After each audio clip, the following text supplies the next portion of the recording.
All right. I should have got my water ready before I started this.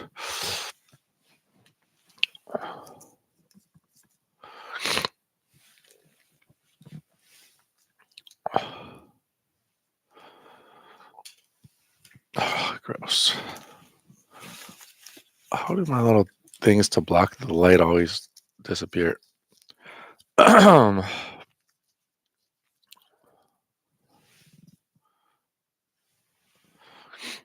All right. So yesterday I decided I was gonna catch up on all the news, and I did that mostly. Uh, yeah, but then I did get a weed beverage, and I did exactly what I said I was trying not to do.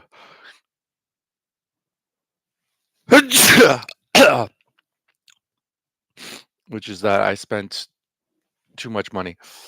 I bought a pack of cigarettes and I bought $25 worth of fish. So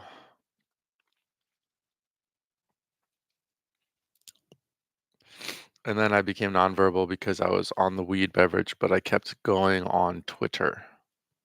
So I have a whole long thread of news on Twitter.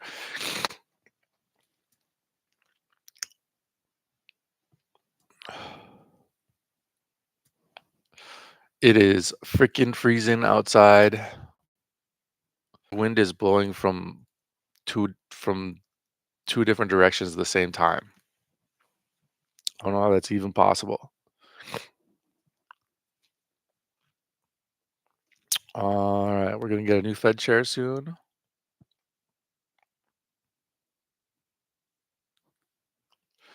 It's Saturday, so probably not gonna be a lot of news. I don't know. The thing with Venezuela is weird because it's like they announced this blockade and then nothing happened.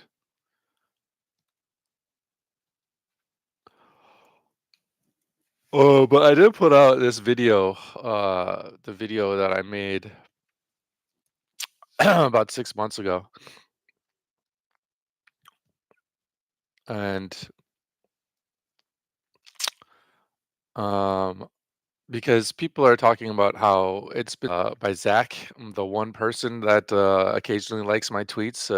He said it, and then also Taiwanese news programs were saying the same thing. They were saying that this blockade of Venezuela is going to make it more likely. Hey, what's good, fam? No, I don't want your capital. So, what was I talking about? This this blockade of Venezuela is going to give the Chinese cover to do a blockade of Taiwan. Like, it's gonna give them like the moral cover or whatever, like the political excuse they need. That is one way of looking at it. That's definitely what my first thought was there. But there's another way of looking at it, which is what I talk about in my video, kind of. All right, whatever. I don't want to look for that video right now. Forget it. I'm just gonna say the idea instead of finding the video. But like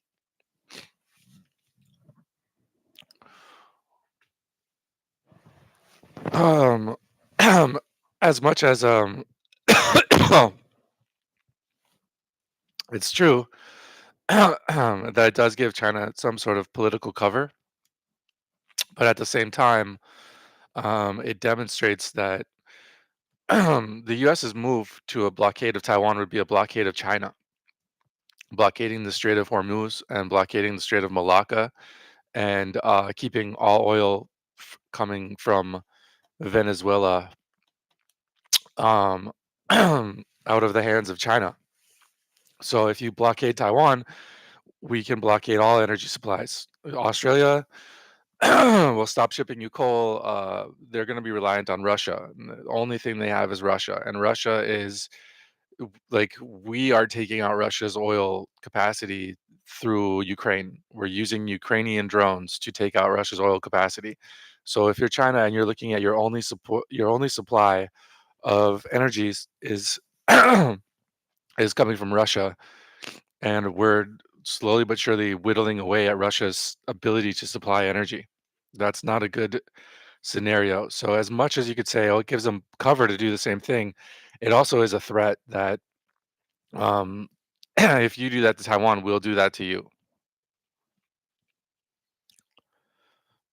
Europe's Taiwan dilemma. What is Europe's Taiwan dilemma? Let us be knowing. No snoring, Ali. Don't be snoring on the live stream. Doesn't make for a good live stream when you're snoring.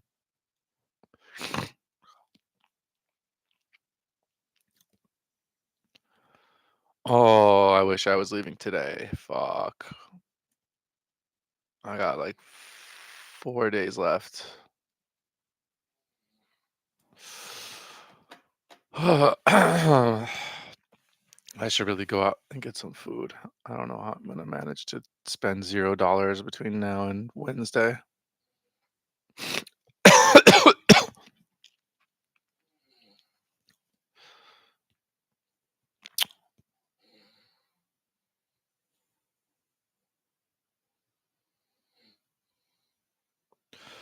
And then I have a week before I can get my place in Hualien after I get to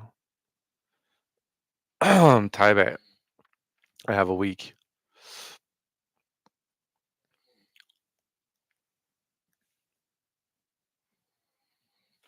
Oh, I forgot I bought a burrito yesterday. Okay.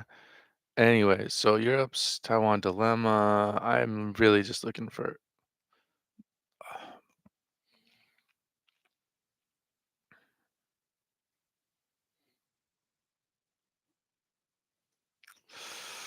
a Taiwan contingency rapidly becomes a two-front dilemma for Europe as U.S. forces prioritize Indo-Pacific, while Europe must deter Russia, Russian opportunism. Got it. Ahem.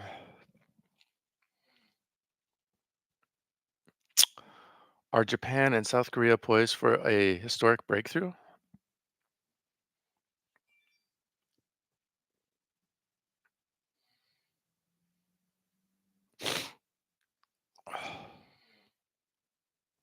Stop snoring, Ali. Stop snoring. Stop snoring. The U.S. Army takes delivery of first JLTV mounted Locust high energy laser counter drone system. Ship it to me. I need one for my home.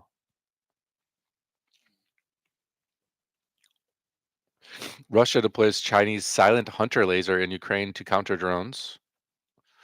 Everybody's figuring out how to kill the drones. It is not racist to say that Somalis stole billions of dollars. I prefer to say Minnesota men stole billions of dollars. Because after all, what is Minnesota except for the promised land promised to Somalis 3,000 years ago?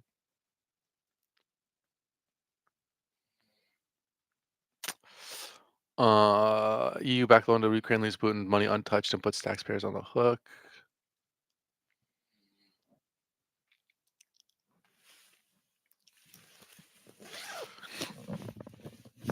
Oh.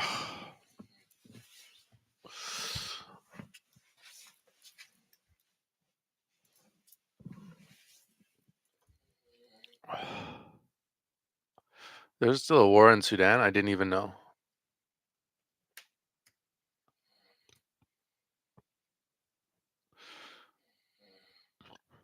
Marco Rubio talked to the press yesterday. If something interesting happened, I probably would have already heard about it. Putin says that the Ukraine ceasefire hinges on the West and Kiev.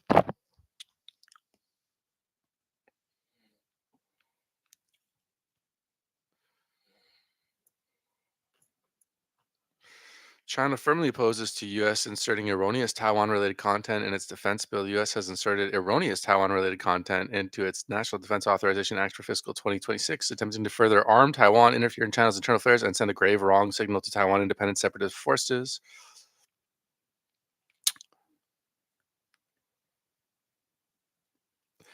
Taiwan opposition lawmakers announced plan to impeach Lai Ching-te. I don't know. I like Lai Ching-te. I don't know a whole lot about him, but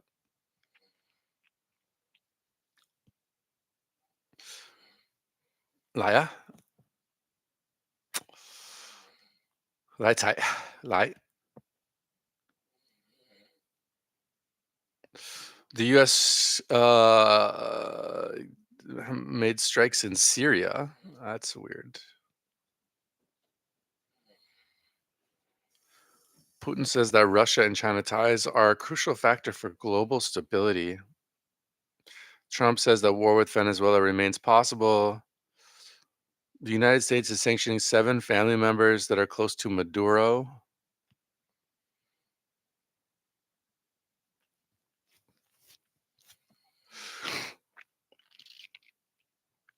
Lights high. Light.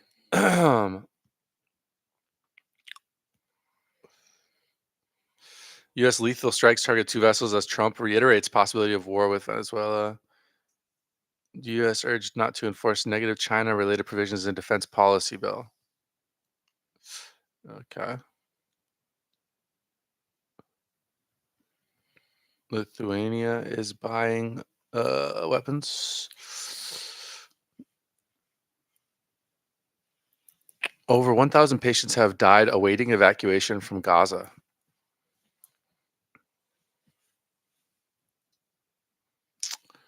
The International Criminal Court says that U.S. sanctions are a flagrant attack on global justice.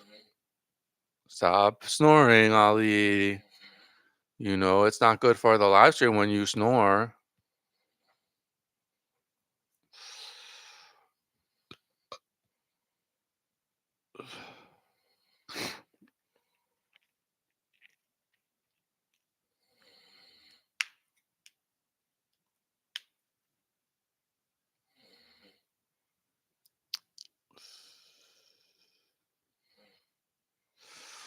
Secretary Rubio's call with Thai foreign minister. I wonder what's the yeah, so that's kind of weird that this whole thing with Cambodia and Thailand is kicking off. Like there was supposed to be like a little, they were expecting a little skirmish, but then turned out the Cambodians came to the fight with the most up to date Chinese weaponry available, and it's very weird the reports coming out of it. It's clearly propaganda because they're trying to say that uh that they didn't expect a big fight and it was a big fight, but then also they're saying, "Oh, the Chinese weaponry didn't actually work. Like it sucks." It's like, "Well, which one is it? If it didn't work, then why was there a bigger fight than you were expecting?"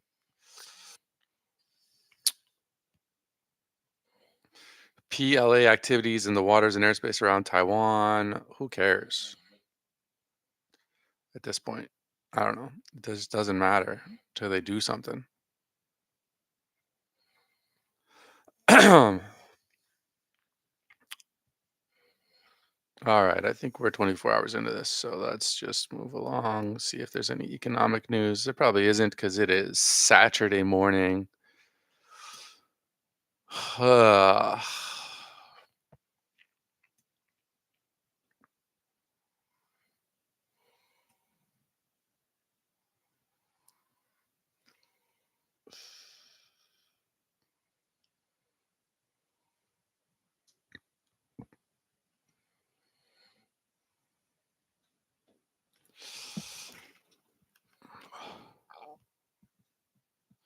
Unhinged DC police chief cites Bible and rages at haters in exit ceremony.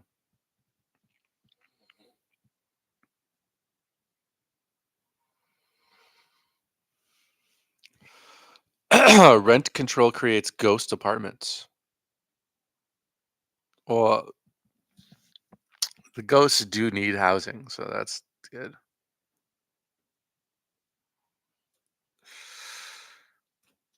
People are paying to get their chatbots high on drugs, and online marketplaces selling code modules that simulate the effects of cannabis, ketamine, cocaine, ayahuasca, and alcohol when they are uploaded to ChatGPT.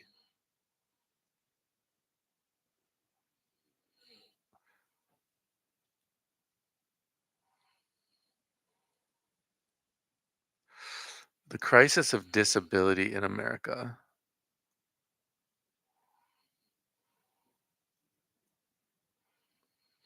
36 million Americans have a disability. That's an increase of 7 million over the summer of 2020.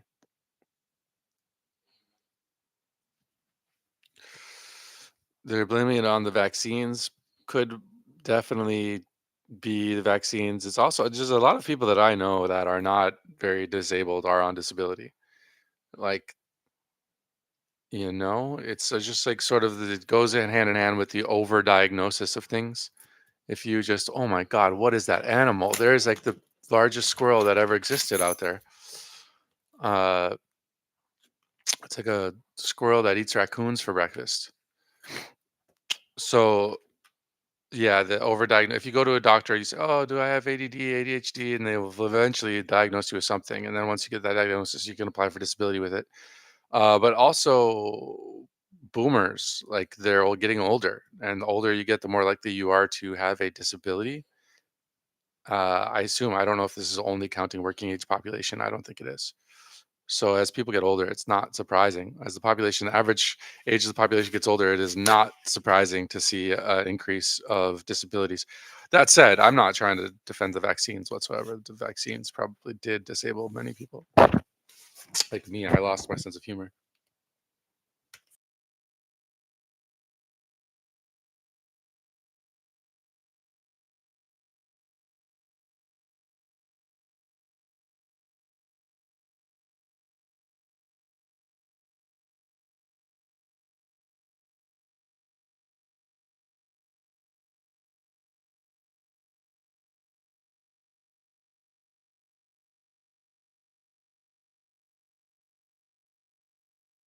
Oh, that's gross.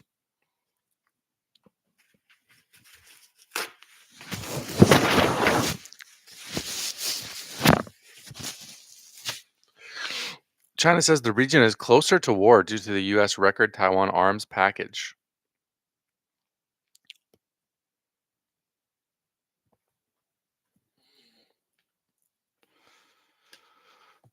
Uh, Trump's AI mineral hunt goes global.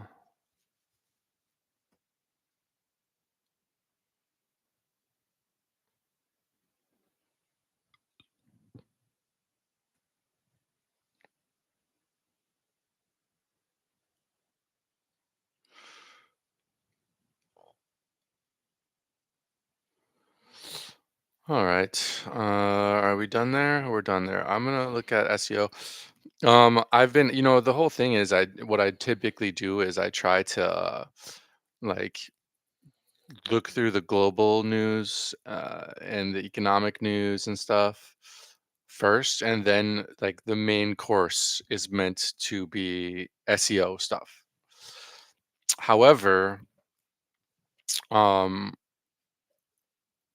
lately I just kind of when I look at SEO news, I'm kind of burnt out on it. I am burnt out on it. I'm surprised to say, but I am burnt out on it. All right, I'm gonna look at my other YouTube accounts on my phone because I can't look at them on here without ending the live stream. I think. Actually, I feel like I did that one time before, but it's just not worth messing around with.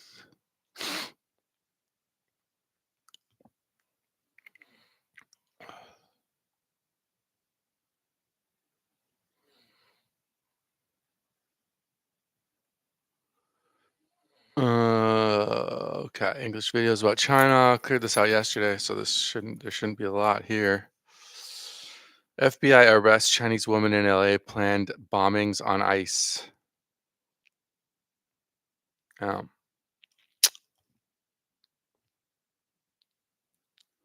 this could force Xi Jinping out.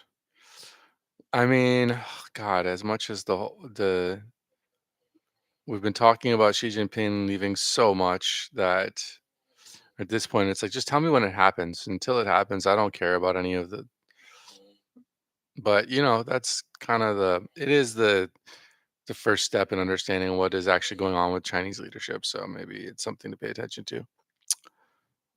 Uh, Mass boycott of BYD in China because they're dangerous.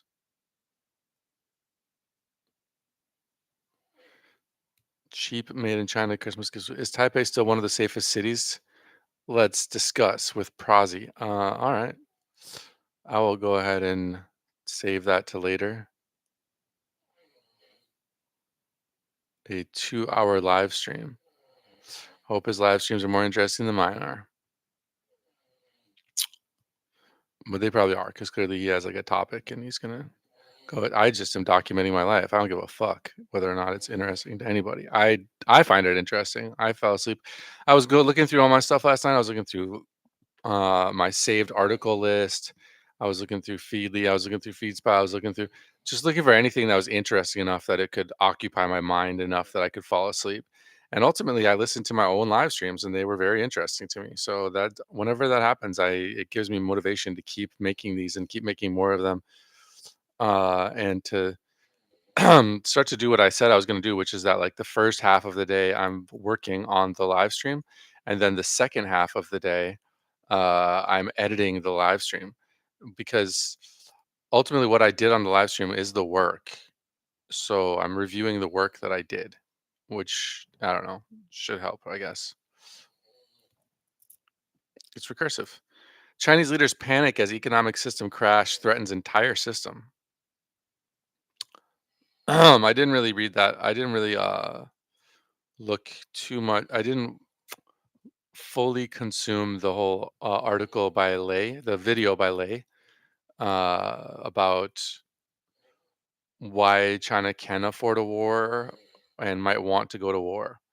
I feel like that's a very important one, and I should take some time to sift through it. Possibly, I will do that today. China's worst retreat of 2025, 180,000 courier stations on the brink. Why? Save that to watch later. Stop snoring, Ollie.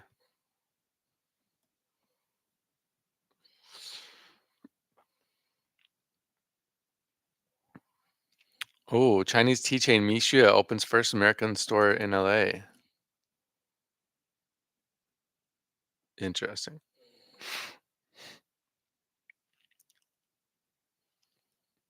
How whiskey drinking is changing in China.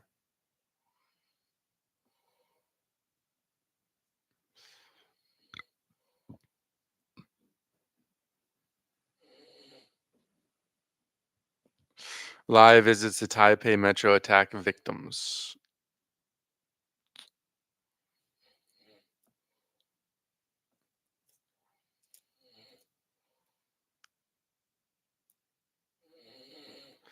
Exploring the world's largest indoor skiing resort in Shanghai.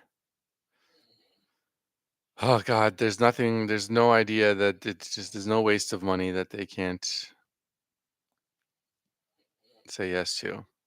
I mean, I'm sure it was said yes to like 10 years ago. So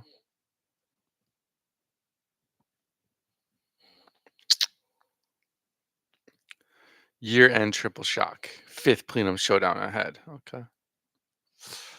How the PLA purge reached the Air Force and turned deadly by Lei. Okay. Put that in the watch later list. Chinese banks collapse one by one, 9,000 branches close.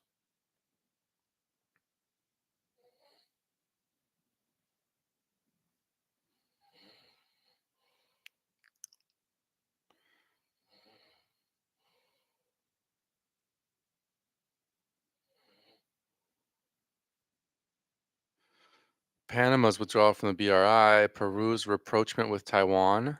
Oh, really? Is that happening? That's cool. Mexico's tariffs on Chinese goods. Mexico's tariffs on Chinese goods. Argentina's preference for US F-16s over Chinese jets. Chile's likely restrictions on Chinese mining investments following Jose Antonio Cast's election. Okay.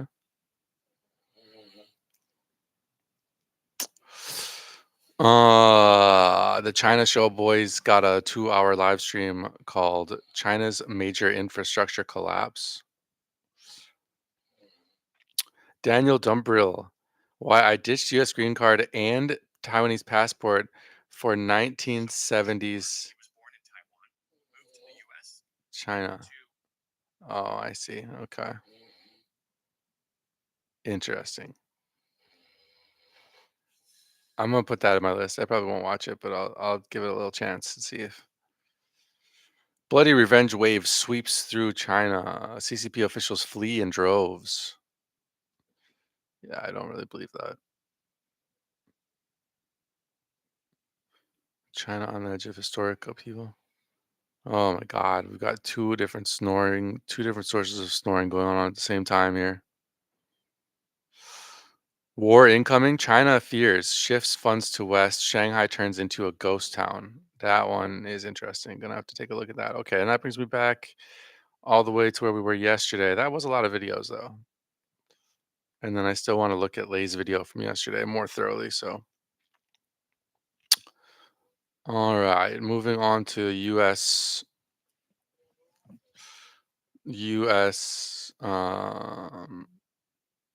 Oh, there's a live feed of ICE protests in on Lake Street. Of course, the protesters come out on Saturday,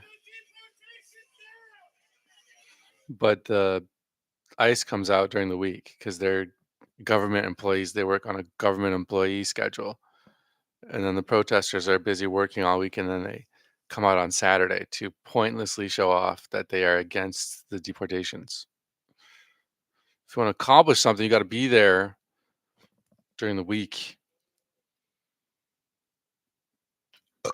Then you can get run over by ICE and give some undocumented immigrants chances to run away. San Francisco passes reparations law? Really? Specifically for American descendants of slaves. Sorry, Somalians, no reparations for you. Just how massive is NATO's military? I'd like to know.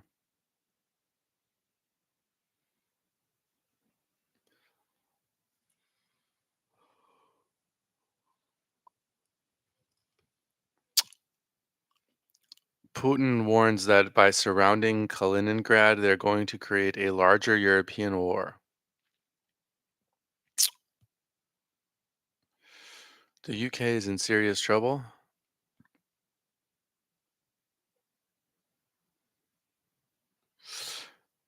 There is no end in sight with these deportations. That's according to Alpha News. Peter Zahan has a video called The Death of the US Tech Sector. Naked images of Epstein women accidentally released. Oh, and it's got a picture of Epstein with his shirt off and his tattoo exposed. Looking kind of cool, honestly. Stop making this man look cool.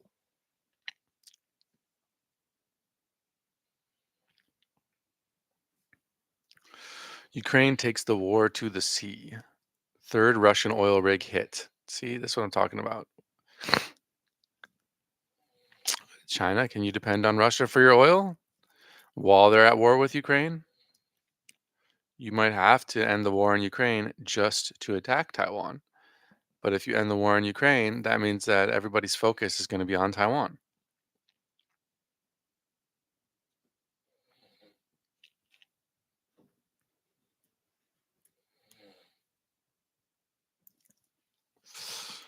Yeah, people are like butthurt right now because the Epstein files came out and they didn't mention Trump at all. And they're like, just remember, we're going to war with Arizona. We're going to war with Venezuela specifically to distract from the fact that Trump is in the Epstein list files. And it's like, no, he's not even in the Epstein list files, you fucking idiots.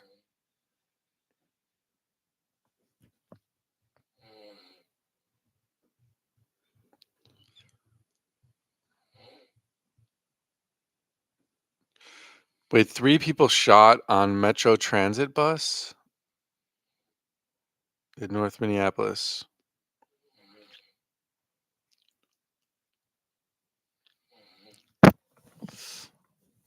Tim Walz responds to allegations of fraud, billions of dollars of fraud in Minnesota on his watch.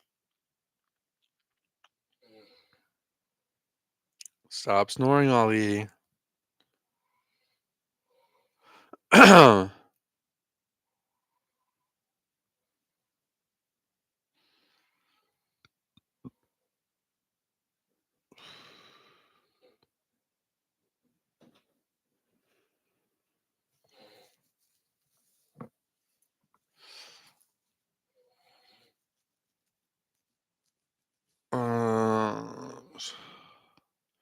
defense chiefs tell Europeans to prepare for war.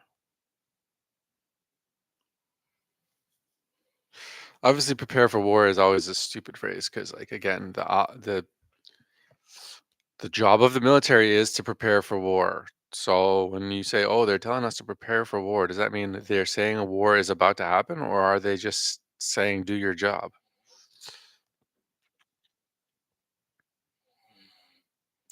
Donald Trump's order to relax marijuana restrictions.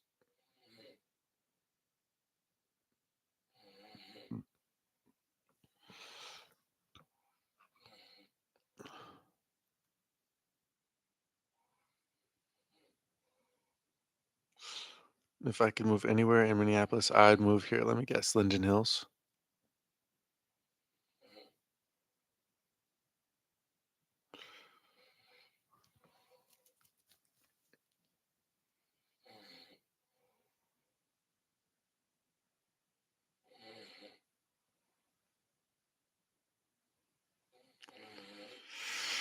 Democrat approval crashes to record lows.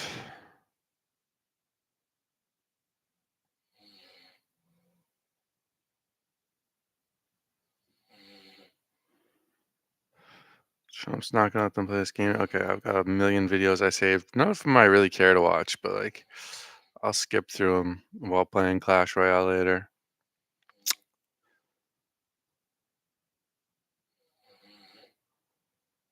All right, and we're back. We have completed that. So let's go to FeedSpot. I didn't actually read FeedSpot yesterday, so there might be like a lot there.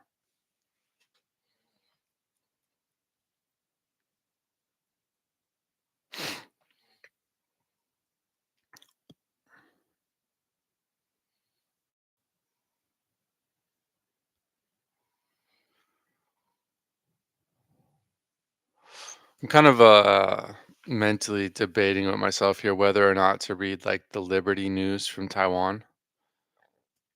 I used to there was moments when I thought like that was the key. That was the key to unlock everything or something. I don't know, but um ultimately what I feel like it can do, the only thing I can learn from it is like pretty detailed information about Taiwanese politicians and the politics of Taiwan. And I don't know that I need to do that. That's not something I really want to get wrapped up into. And honestly, I should probably avoid that because I mean, if I can be in Taiwan and just say, plead ignorance with anybody over political stuff, then I'll never piss anybody off over some politics. But where I'm going to is a blue place. So, like, I guess I would, if I were Taiwanese, I would lead in green, but I'm not. Also, I'm legally not supposed to participate in any political activities. So it's almost like it's going to make my life easier if I stay ignorant about a lot of the Taiwan. That said, very important thing is that, it's still on the table that Taiwan will be able to take over Taiwan simply by taking over the KMT and then helping the KMT win an election. uh, and so, although China's never done that successfully, uh, every time they try to manipulate an election, like cause the opposite effect to happen. At least in Hong Kong. But They could get officials in place that don't run a legitimate election. That's what it could come down to. And then, like, what are you gonna do if you know the election was fraudulent? Now we've got KMT, they're taking orders from Chinese, and Taiwan's only option is to have a revolution against its own government. And then once they successfully and then that government's gonna be backed by the Chinese. It's not a good scenario. So it's very important that the KMT doesn't win, or if the KMT does win, that it's the KMT that truly represents Taiwan and is not beholden to China. That is almost as important as like a blockade scenario.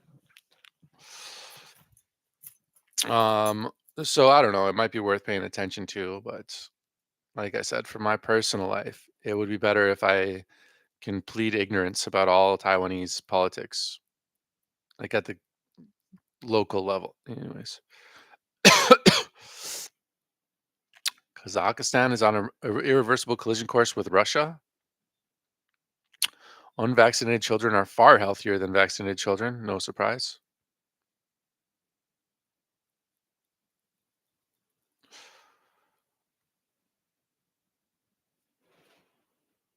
Oh my God, the wind outside is crazy. It's like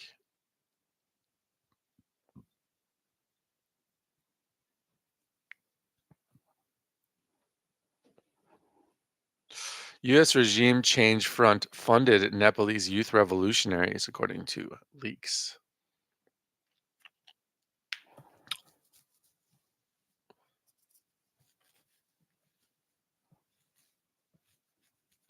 The Ethiopia India strategic partnership is so important, according to this headline.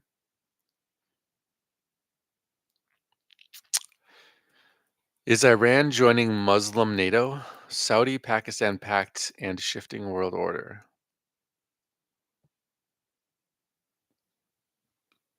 Interesting. I don't know. Okay. All countries that have some level of relations with China, I'm sure. Of the three, the Saudis have the worst relations with China, and they don't have bad relations with China at all. And then Pakistan and Iran. So yeah, if those three formed a defensive bloc, that would be bad. That said, we also have relations with Pakistan and Saudi Arabia. So either they would have to keep it watered down, so that's not an anti-Western, anti-US pact, uh, or else adding Iran to it would end up making it an irrelevant thing, anyways. Because if it wasn't an anti-Western bloc, so.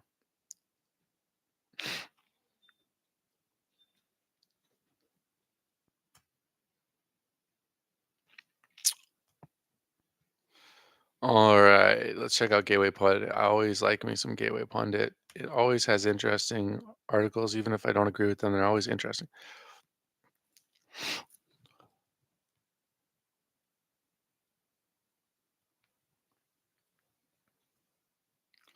Brown University was asked to cut cameras early in the year to protect Palestinian activists. Not gonna want. Not gonna do it.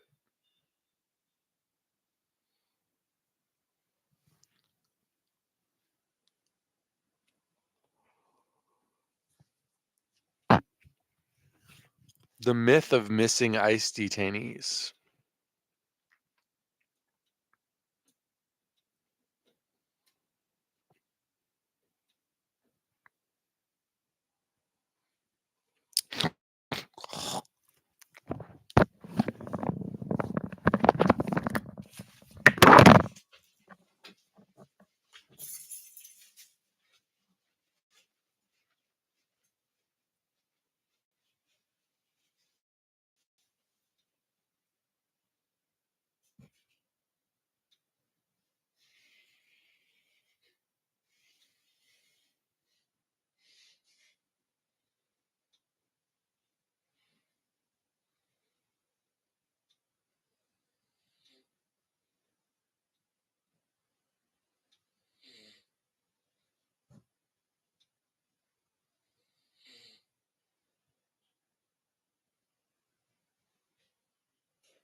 Okay. What was I looking at on here? So they say that people are going missing.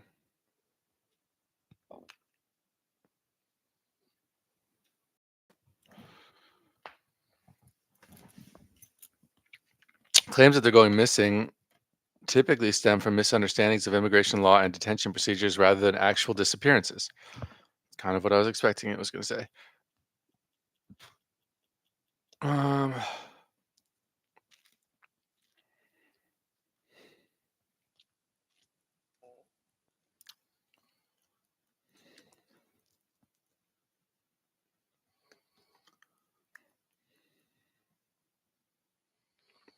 when activists who lack legal standing request information and are denied, they frequently portray that denial as evidence that the individual is missing, even though the detainee remains in documented federal custody. Yeah, okay. Got it.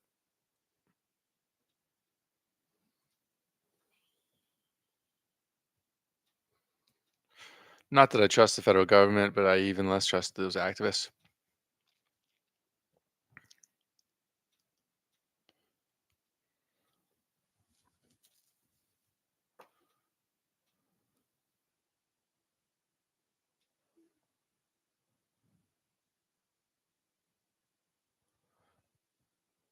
Shameless Jake Tapper brings on doctor to speculate about Trump's health.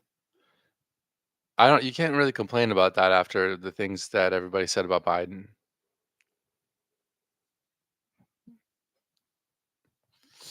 In fact, you really can't defend Trump at all because of the things he says about everybody, you know? It's like if the tables were reversed, what would he be saying? And it's like worse than whatever everybody's saying about him. But at the same time, a lot of the things that people say about Trump are just bullshit. So many people, they just take their incoherent, fucking stupid ideas and then try to pretend like it all everybody agrees, understands, and agrees with them because they add like a little Trump sucks at the end of it.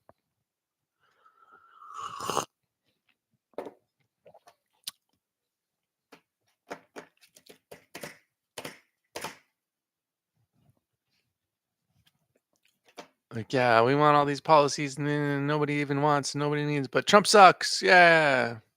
I don't know. I wish I could do a good example. I can't do a good example. I'm in like cut out the bullshit mode. I don't want no bullshit. I want to go straight, get straight to the point of anything, which is stupid because it's Saturday morning and there's no points to get to. Kind of. I don't know. Maybe I can. You know what? It's not Saturday. It's Saturday night in Taiwan. For me, it is Saturday night.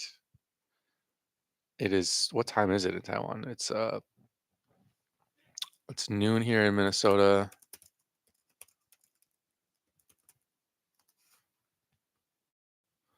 1:52 a.m.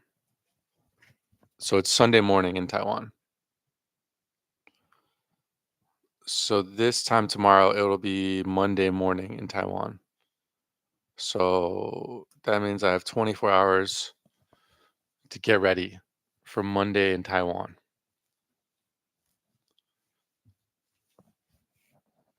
And I got to get to work. Yeah, I do want to go through all of my Chinese language videos, just do a little Chinese language audit, do a Chinese language demo audit, make videos for anything that is not that I don't already have a video for. But at the same time, I am feeling the burnout. I am feeling burned out. Whenever I think about chatbots or SEO stuff, I'm just like, man, fuck, I don't want to do that. I don't want to have anything to do with that. I want to just go off in a different path for a little while, just till I get reset and refreshed. Part of that is the whole working solo thing, you know? When I was working with Ali and Mo, like I have like the motivation to work because I'm working with people. When you're working totally solo, you need like constant new sources of motivation, which things that I can hyper focus on. Uh, but it tends to lead further and further away from like what is actually pragmatic and what is actually going to make money in the short term.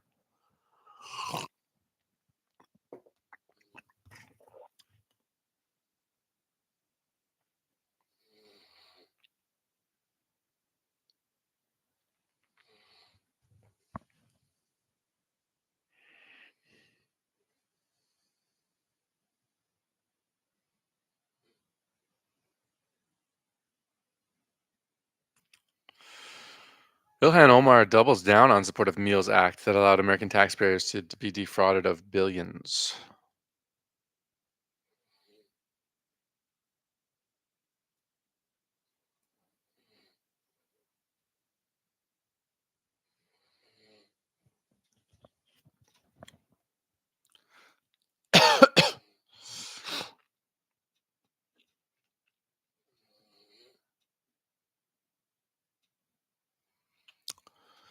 Man in Taiwan smoke bombs train station and goes out on a stabbing rampage, kills three people before reportedly jumping to his death from a department store. That's a weird one.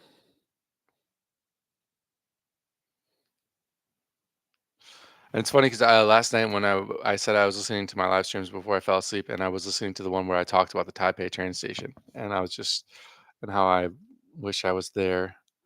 I wish I was in the Taipei train station right now. So many damping options, an underground tunnel network, so I don't have to go outside and see the sun, and milk tea, and it's warm when you do go outside. Guess what? There was a fucking terrorist attack going on there at the same time.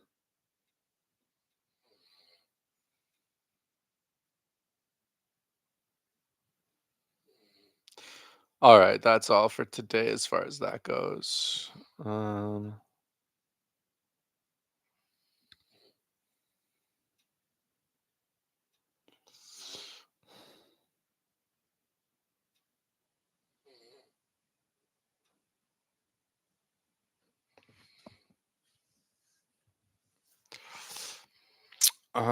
right, SEO stuff. Is there SEO stuff?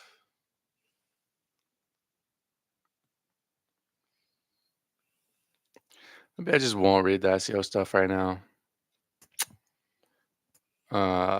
Save it for Monday or something. I don't know.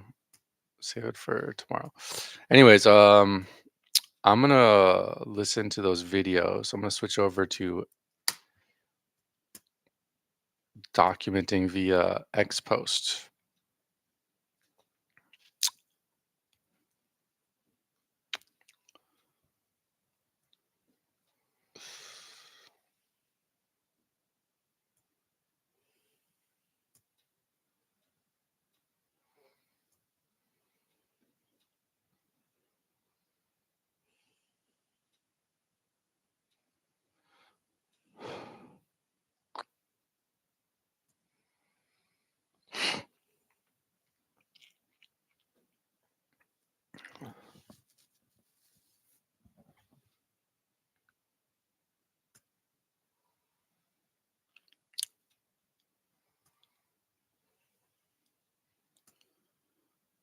All right.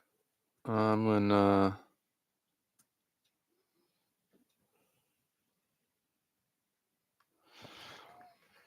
Should I keep the live stream going? I guess I'll just keep the live stream going. I mean, again, I'm the only one who ever watches this, so uh, the only concern for whether or not to keep it going, the only question is like, it's very annoying to have like long chunks of nothingness when I'm rewatching it. So you wouldn't want that. Also,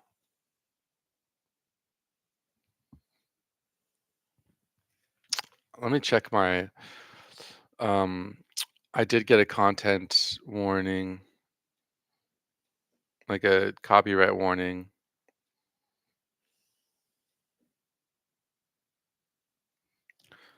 on yesterday's. But it seems like it always has to do with um it always has to do with songs. It's always songs. It's never somebody else's YouTube video.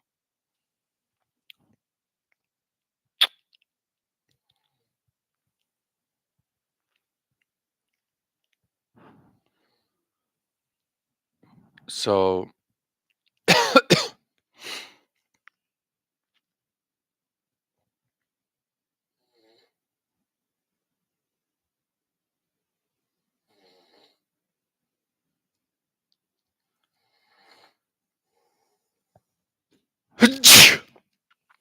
so I don't know that I really need to worry about playing YouTube videos.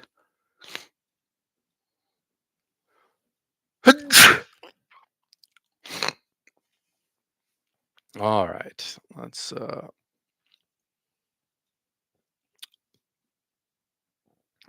watch these Chinese videos. And by Chinese, I mean English.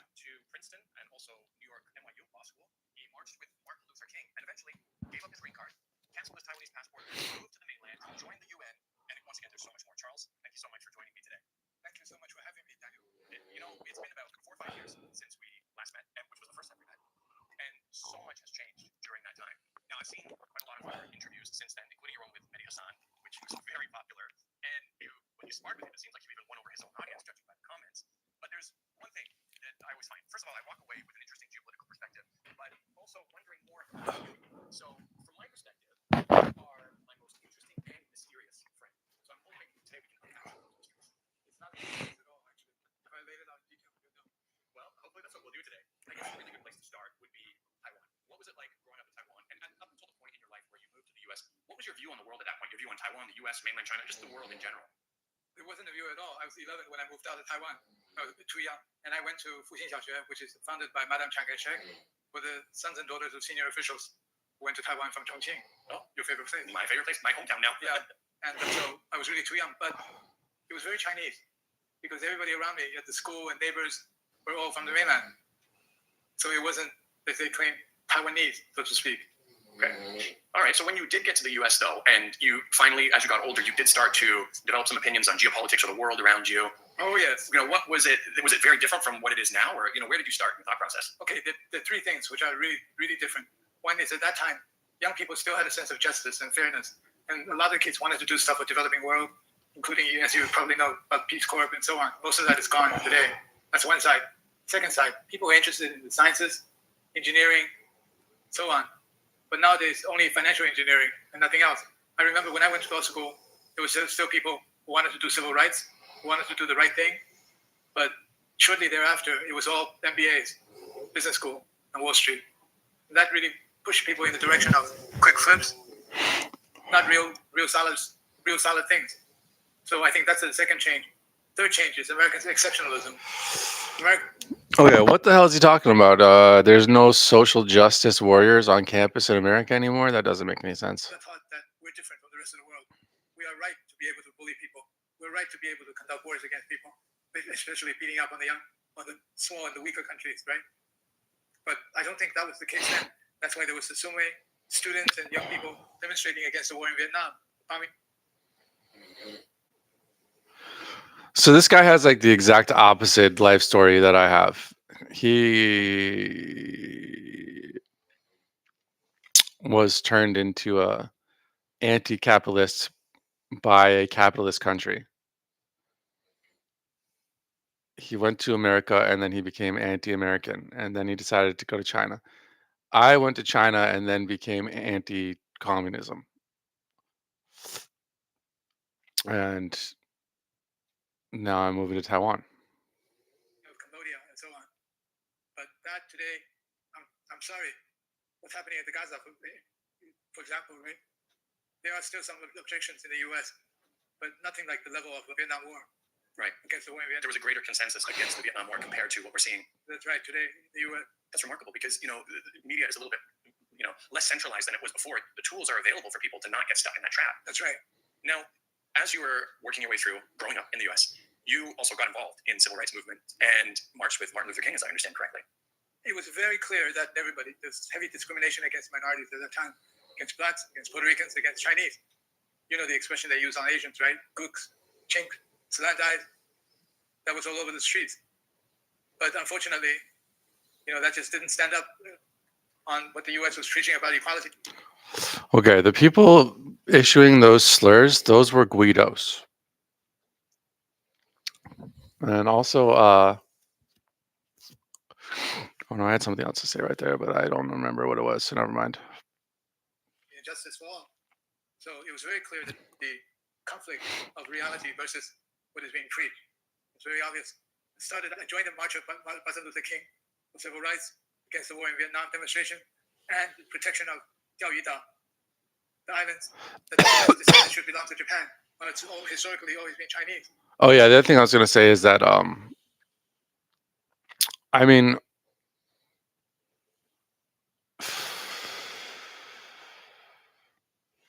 when he says that, it's like taken for granted that it's okay for the U.S. to beat up on smaller countries. I'm not saying the U.S. doesn't do that. It happens. But also, a lot of times for smaller countries, the U.S. is your only hope for defense against the biggest bully in your neighborhood. And so then it comes to the question is like, well, who's better, the U.S. or the biggest bully? And the answer, in my opinion, is always the U.S. And that's because as much as capitalism and democracy are flawed, and as much as they have been subverted and manipulated by the extremely rich people of the world, they are still by far the best system, by far. And therefore, if we can allow people to have that sort of a system and defend them from threats to that system, then we are on net doing a good thing. So for the most part, I think the US plays a positive role in the world, and that the world suffers when the US tries to pull back. Just my opinion. The Chinese students at that time, mostly from Taiwan and Hong Kong, organized a demonstration in Washington against the U.S. State Department was supporting the Japanese take the Chinese island. I was the student representative in coming up with the protest letter. It was at that time that we started to really learn about mainland China. There was nothing in the press or you'll find about China. That's interesting. You said something about reality, and I wonder if this coming to terms with reality relates to your earlier point too, where there were a lot of young people who believed in what America stood for, thought they were a power for good, and so people could afford to kind of sometimes feel like they had the moral high ground. But as they came to terms with the fact that U.S. imperialism has always existed, even back then when people thought they were the good guys, I wonder if in the case of Gaza and the case of these other conflicts, they have no other choice at this point to just say, well, no, this is the reality of the U.S. and I'm still going to support it. And that's where that disconnect comes, where people just, they don't really have the ability to pretend to be the good guys anymore. So they're just going to own being the bad guys. You know what I mean? They accept it. They accept it. Especially you have President Trump there. I'm going to kick your butt. I'm going to steal from you and rob you. I'm going to take away your things. I do it openly and frankly, bluntly. What are you going to do about it? Right? I mean, it's very clear this custom duty stuff, right? The trade war stuff. Who actually gets hit first? You would think it's China because China has the biggest trade balance against the U.S., but it's closest allies. Right. Canada, Mexico, EU countries, UK, Japan. Pay up, boys. It seems though sometimes that Trump is not necessarily so different from everybody else. He just says everything directly. I mean, in terms of what was done to France with Alstrom, in terms of spying on Angela Merkel's calls, That's right. you know, the U.S. Has been doing it.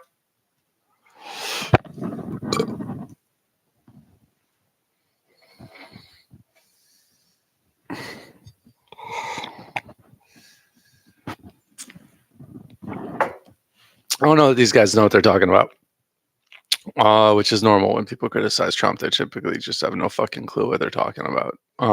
But saying that he's going to openly bully people, I mean, you know, he has the attitude. He certainly has the attitude and the phraseology of somebody that's just trying to steal your lunch money. But in each case, when you look into the facts of the case, there's more behind it. Like obviously with Venezuela, the way the way he phrased it is as if this has nothing to do with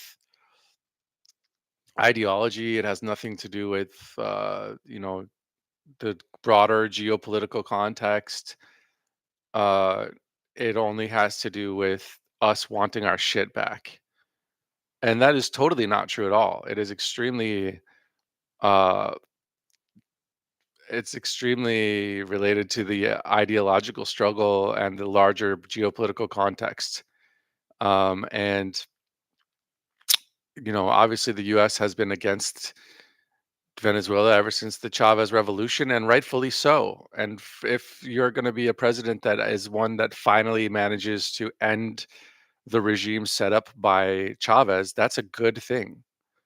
And he is not going to use that phraseology because he's Trump. He doesn't. That sounds weak. That sounds like nerdy pussy shit. But whenever you look into his like his like machismo based, you know, proclamations, there's always some nerdy shit behind it that makes perfect sense. um and then when he says like, oh, who did they beat up on first? Canada, Greenland, or UK. Yeah, that again, there's extremely legitimate reasons for doing those things because those people have managed to have prosperity and generous government welfare programs, and to live a standard of living that in many cases exceeds the standard of living of Americans. And they're able to do all of that based on the security guarantee from the United States military that they don't fucking pay for. And then they just sit around criticizing us, even though we're the ones making their lives possible. So to ask them to pay their fair share is 100% appropriate, and to do it in a way that is like maximizes your negotiating leverage by telling them you don't give a fuck about them and you're ready to sell them out, sell them down the river, fucking bomb them, just invade them if you need to. Saying that shit to your best friends, that's perfectly appropriate. It's like the best negotiating strategy. And then when they start paying their fair share, it's like, okay, now I love you again. Now you're the best ever.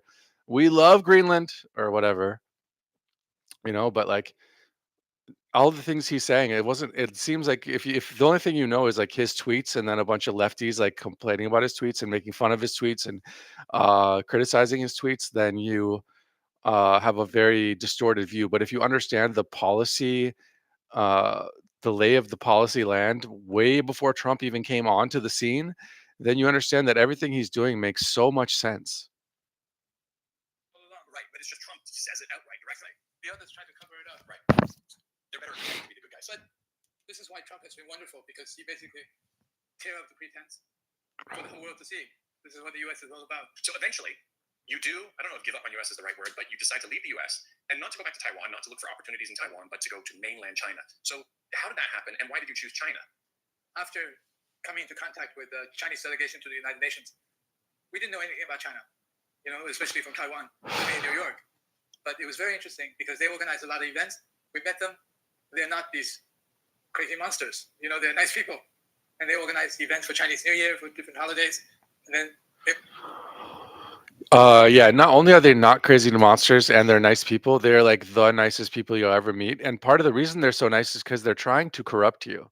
They're trying to bribe you. They're trying to like get you involved in sexual relationships you shouldn't be involved in. They're trying to get you to feel like you owe them something. Oh, I've given you so much, and which is fine. I mean, I love these people. I really do, but like you have to be I think they're literally my favorite people that I've ever met in my entire life. They're so awesome. But you have to understand that everything they're giving you comes from corruption. And ultimately, getting involved with them means that you are going to be involved in corruption. And that's it. Eventually, your whole life is going to be dependent on engaging in corruption and hiding the fact that you're engaged in corruption. So if that's what you want, I hope you fucking enjoy that shit because it comes with banquets and alcohol and money and women and everything that you ever wanted. also brought a lot of movies and videos about China for foreign students and local Chinese, overseas Chinese.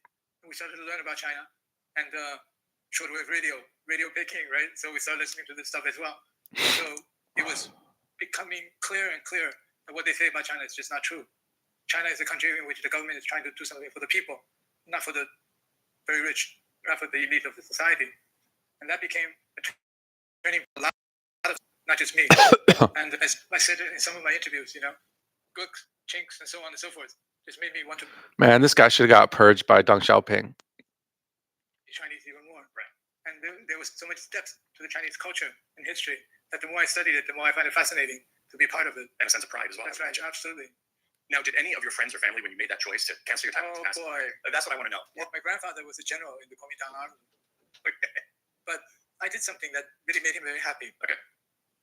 He had a couple daughters, one of which was left on the mainland. And I found her for him. And he had no contact with her before We that? had no contact for 20-some years. Wow. So he was absolutely thrilled. And she's fine. And I did a phone call from Nanjing. She was in Nanjing at the time. Called him and my grandma. You can imagine. Oh my gosh. Yeah. That was really amazing for them. I must have been so emotional. Right. But before that happened, before you did something like this, were there people who just thought you had lost your mind? Yes. Yes, but I didn't care. Right. If you believe in something, you have to take a stand. And I believe that the U.S. is not what it teaches people it is. And China is not what it's described as. So I took a stand. No, but when Okay. All right. Never mind. I was going to say something. China, that was before this economic miracle had begun. Could you have ever imagined in your wildest dreams that China would develop into what it is today and how advanced it is, at least in this short period of time? I think no way anybody in the world would have imagined this was possible. But things were being planned to make it happen. The expression was used that to be rich, you have to build the roads first. You mean the infrastructure. In the late 70s, early 80s, they started to do infrastructure, without which it would not have been what it is today, right? And as one of the UAE royals said to me, wow, 40 years, GDP growth was over 100-fold. How did you do it? I said, yes. Okay, but what is GDP growth now? It's at like negative 10%, and they're lying, saying it's at 4%. And meanwhile, the whole entire country is fucking bankrupt, and Taiwan is growing at 7%. So what are you talking about, homie? Developing countries with the global south today, don't listen to what they say about what's wrong with China. Think about what they did right, what was right about China, what they did to alleviate poverty, right? 600-700 million people taken out of poverty. So they thought it was a really interesting perspective to look at what China did right. Now, China definitely did many things right. Was there ever a point, though, where Those people are back in poverty now. it it perhaps for a short period of time was going in the wrong direction, or for whatever reason you were second guessing your move? Did you ever think, did I make the right choice? Never did. Never did. Never once. Because it was booming for the last 40 years. It was just on an upward trajectory the That's whole right. time. That's right. And people were having better lives. Everybody. Things were improving for Yeah. them. Technology was advancing very rapidly. People worked hard. Everybody wanted things to get better. If things weren't getting better, how can you have 100 million people travel out of China and they will come back? Yeah. Right? Now, when you first came to China, you were involved in the UN in some capacity, focusing on global economic issues, if I understood correctly. Can you tell me a little bit more about that? What was it you did during your time in the UN? I started off as a simultaneous interpreter because they found that there are very few people who did not just study Shakespeare. I study economics and law and political science. So there were other people in China who were speaking English almost in a Shakespearean style because that's what they were studying. That's what the foreign language institutes were teaching. I mean, I was very fortunate that I studied economics at Princeton and had a law school degree, and then studied politics, geopolitics, and so on, and diplomacy. As you know, simultaneous interpretation means basically you have to have two mother tongue, Right. which I was fortunate to have as well. And then to be able to do it properly in the United Nations context, you have to have basic knowledge. Just for the record, my Chinese is better than this guy's English, so I am clearly qualified to be a fucking simultaneous interpreter at the United Nations. Of a lot of different sectors. So they thought I would be a really good candidate to do this. Right. I said, I'll do it for 2 years. And I did. It was very interesting.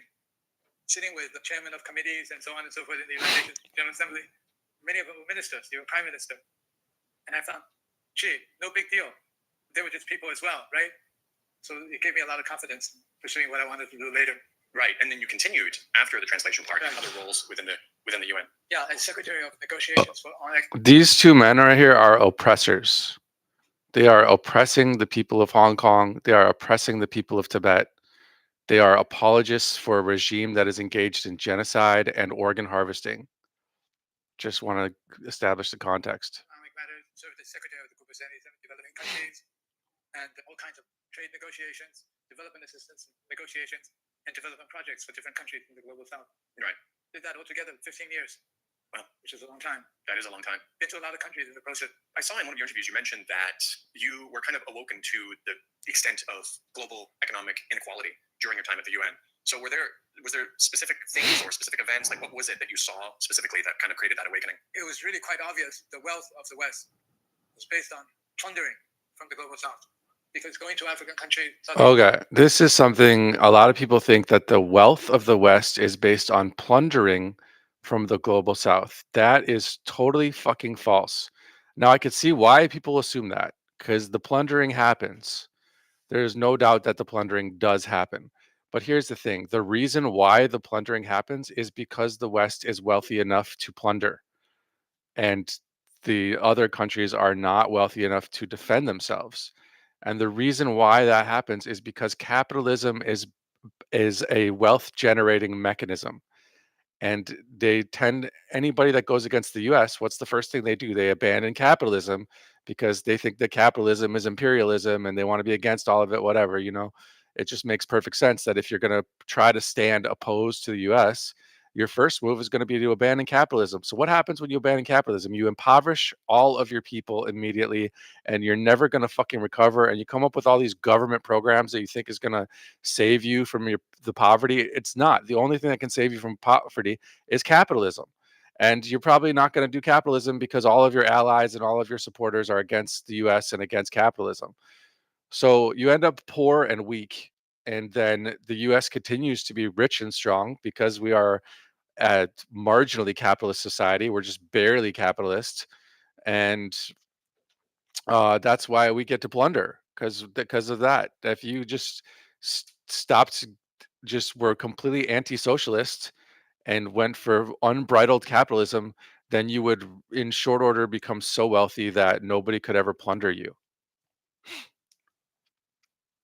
Asian country at that time, in comparison with going to London, Paris, and New York, it was just so blatantly obvious where the wealth was coming from. India, for example, India was a significant portion of the global GDP until the Brits took over. It became nothing. That's right. Yeah. Deindustrialized them. Literacy rates went down, I believe. Yeah. So just traveling through the world, it was obvious. You have to study very hard. It's just right there in front of your face. I had some really good friends at that time at the United Nations. That was interesting. First Secretary of USSR for Economic Affairs, Sergei Viktorovich Lavrov. Oh, really? Look at him today, right? Right. Switching gears for a little bit, the Mehdi Hassan interview, which went viral in China, I think said how many views in total did it have? 300 million. 300 million views. But at that time, I remember he was kind of scoffing at this idea that China had a positive image around the world and or that more people wanted to deal with China. That interview was, what was it, like 2019, somewhere around there? 2019. So much has changed since then. And now it is so much more obvious that more and more countries want to deal with China. Like, what do you think about that shift? And what do you think it was that... What the fuck are you talking about, Daniel Dumbrill? I had to stop watching this motherfucker's videos because he pisses me off so bad. He just says the dumbest shit with absolutely no basis. And I know why he does it, because he lives in China and he's got a popular YouTube channel and he needs to say things that make the Chinese Communist Party happy. Otherwise, literally, he will just be sold for his fucking organs tomorrow. You know, but I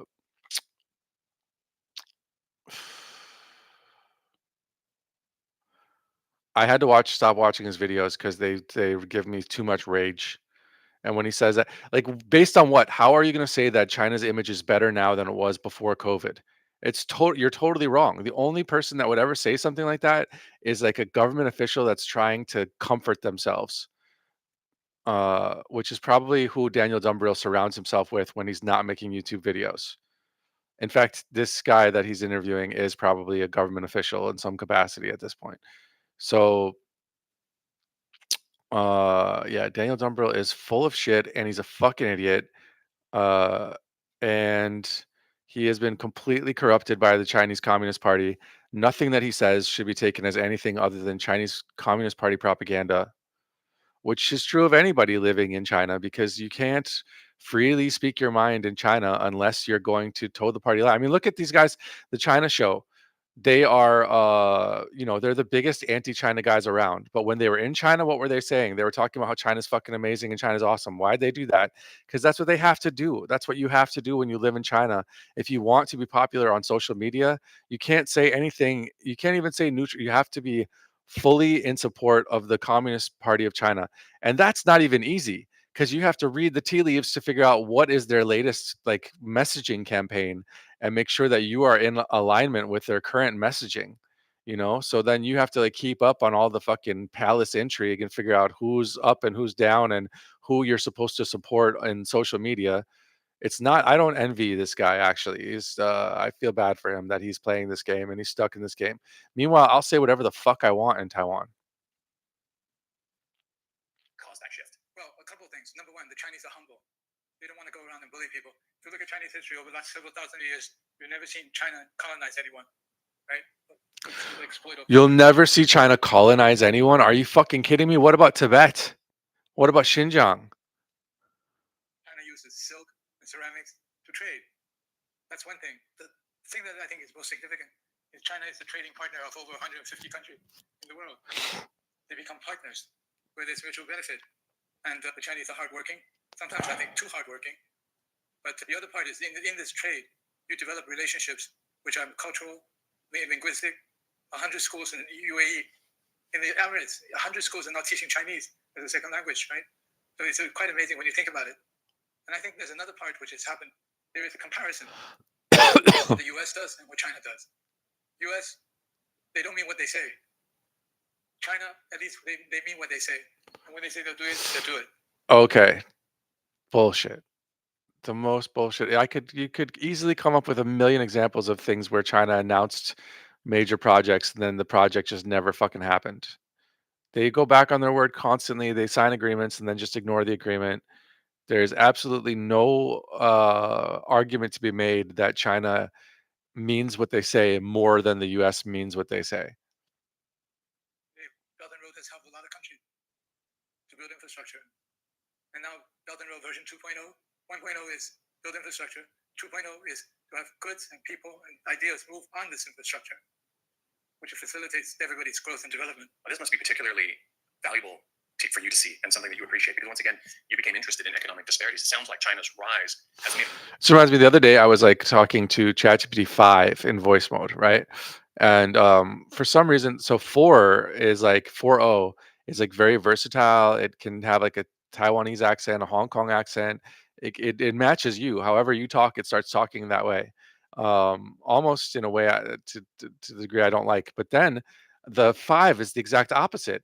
It has a Beijing accent. It sounds like a communist, and it just doesn't. No matter what you say to it, it continues to speak really, really fast in like Putonghua, we could say, not with a Beijing accent, but like with like a Beijing television accent, you know. And then so then I started asking it. I was like, say something bad about Xi Jinping, and it was like, ah, that wouldn't be a good idea. And I was like, say something bad about the Communist Party of China. And it was like, oh, I don't really have anything bad to say about the I was like, what the fuck is going on, man? I swear to God, the Communist Party like managed to to insert their own DeepSeek model as a replacement of ChatGPT 5 voice mode. Positive impact in closing those gaps. There's a little story which I like to tell. A friend of mine from the African Union, OAU actually, Organization of African States, said something to me. The growth and development of Africa in the last decade is thankful to Shenzhen. And I said, Shenzhen? Why Shenzhen? He said, first and foremost, it is Huawei and ZTE build our G4 infrastructure. Before that, over 90% of the population never had bank account. How do you transact? How do you do commerce? With smartphones, now we can do all this. Cause information flow. Even more important, he said, we thank Shenzhen because the only place on earth that had the capacity and the technology and the supply chain to make $50 smartphones is Shenzhen. Right. No place else on earth that could do it. And they did. So not only did they build the system, they also provided the phones that can do this.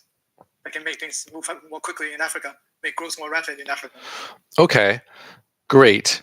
So Shenzhen assisted in the development of Africa.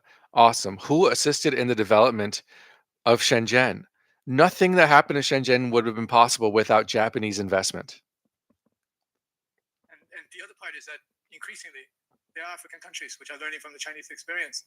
We see a couple of them. Rwanda, for example. Right. Absolutely amazing. Clean streets, safe streets. Just as clean and safe as Shanghai. So Right. I remember seeing Dambisa Moy. Okay, honestly though, if Rwanda is run like in Chinese style right now, I would love to go to Rwanda.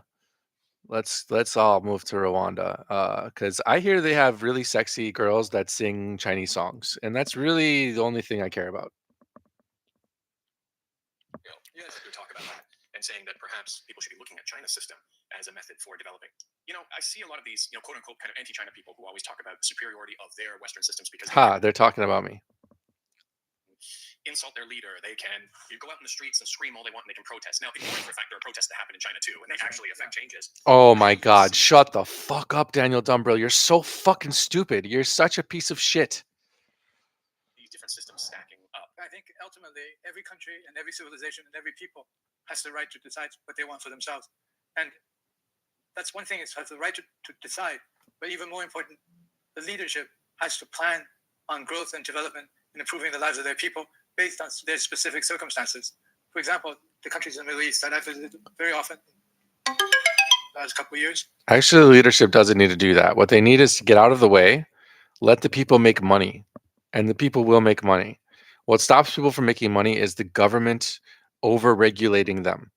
Just uphold private property, allow for neutral courts, and let people do what they're going to fucking do. And what do people do naturally? If you let people do what they naturally do, what they do is they create wealth. That's a basic human nature. The problem is when the government gets in the way of that natural inclination. But you do need rule of law. I'm not saying you don't need a rule of law in order to create wealth, but with that established, with the court system established, just after that, it's like the absolute minimal amount of government interference is the ideal.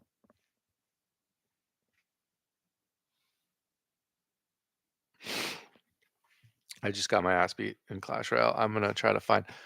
I would post. Okay, I can just do this on my phone. Why not? Is it realistic for them to build an industrial supply chain? No, it's simply not. When you have a very small population, how do you build a supply chain to satisfy a market when the market is less than 10 million people, right? That's in the district in Beijing, right? So you have to look at your circumstances. And this is where some of these countries I see are actually quite a bit with vision. I remember my first trip to Dubai, meeting Sheikh Mohammed Al Maktoum, who's a ruler at that time. He said, we have no oil, no gas. We have just desert. What do we do with it? Mr. Liu, you will see. In 20 years, I'm making more advanced than Hong Kong in Shanghai and make it into a transit point for the whole world to be transiting through. He did it. Right. It was brilliant. It was his vision, right? That's pretty sick. And you can say that Dubai is now a center, focal point for the Middle East. I think there were 90 million people who transited through Dubai. It's a big transit point. Yeah. That's a huge transit point. And of course, to have a very large tax-free shop there is very meaningful and profitable too. Right. You know, I don't necessarily think that China's model would work for Western countries. No. But, and of course, there are a lot of challenges because of that. In Western countries can only make 4-year plans. They can dream of making, these 50-year plans or 20-year plans. And oftentimes you have a new government coming in, deliberately undermining the previous government, unraveling everything. But is there anything that Western governments could learn from China's way of governance? I think, again, depends on the country. So let's say Western countries that are In general, kind of, a downward turn right now, but most definitely wouldn't be suitable for the Chinese style of governance. But is there at least something they could take away from it? I think there are a couple of things. Number one, Germany, for example, exploding the pipelines that brings cheap natural gas from Russia through pipelines instead of having to buy LNG on ships, which is impossible in terms of price, leading to what? Germany's deindustrialization. But sometimes I think this idealism of moral high ground is more important than the livelihood of its people. It's more important than pragmatism of dealing with how to improve your lives, the lives of your population. This is what you see all over Europe today. Things are not done, I wouldn't say pragmatically, things are not done based on reality.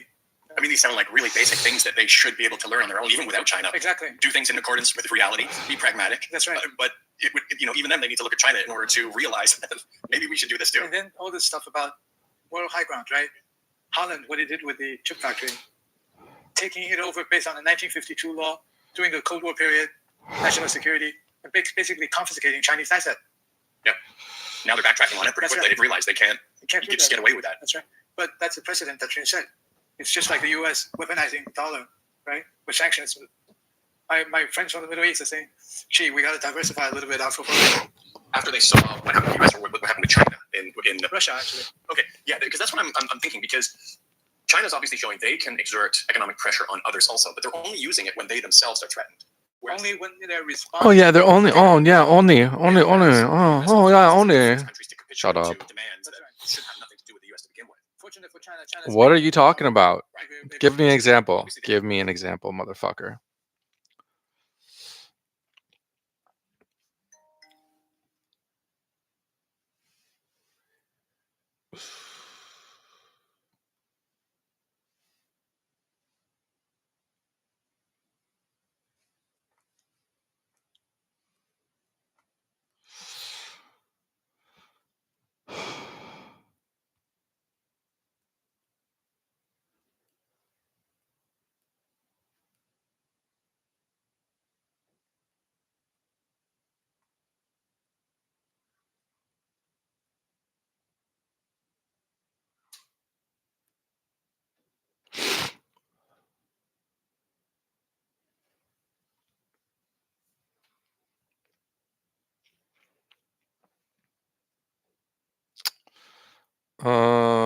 Let me think about this here. What was I about to?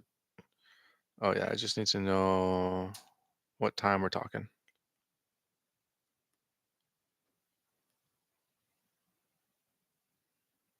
They're realizing this now too with the rare earths, and they kind of had to take a step back also. All the chemicals for drugs. This makes me think of an interesting argument that's going on online, and it created a little bit of a split between the quote unquote pro-China community. I don't really like that word, but people who are positive about China. And on one side of this camp, they are saying, we're talking about development. We've got all this construction noise going on. Apologies for that.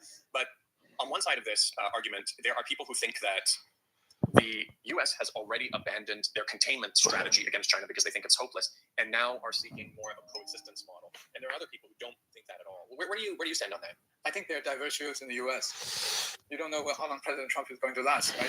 He may totally lose out in the midterms next year, right?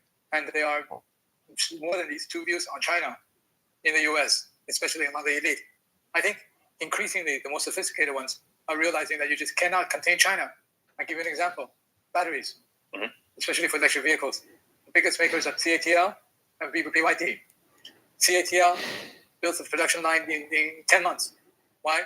Their workers and their engineers want to have overtime because you pay double, triple overtime. They fight for overtime. The very same production line in Germany, 40 months. Why? The union said, 4-day work week. That's it, no overtime. So when you have a situation like that, how can you compete? Right. You cannot compete. And the Chinese continue to be very enthusiastic about working hard. I think the competition will be there, but the decline of the West is so rapid. It'll happen before people realize. Right. It will already happen. Germany is going for 0 to negative growth every quarter now, and deindustrialization of Europe and the United States takes generation to bring back, if it's possible at all. Yeah, because of that, something the U.S. are looking at. No need to contain, can't contain. Others are trying to resist to slow the process. It'll be interesting to see what happens. And one of the people making the argument that the U.S. is actively seeking coexistence now is Arnaud Bertrand. Yes, yes. A very talented analyst, geopolitical analyst. Very articulate.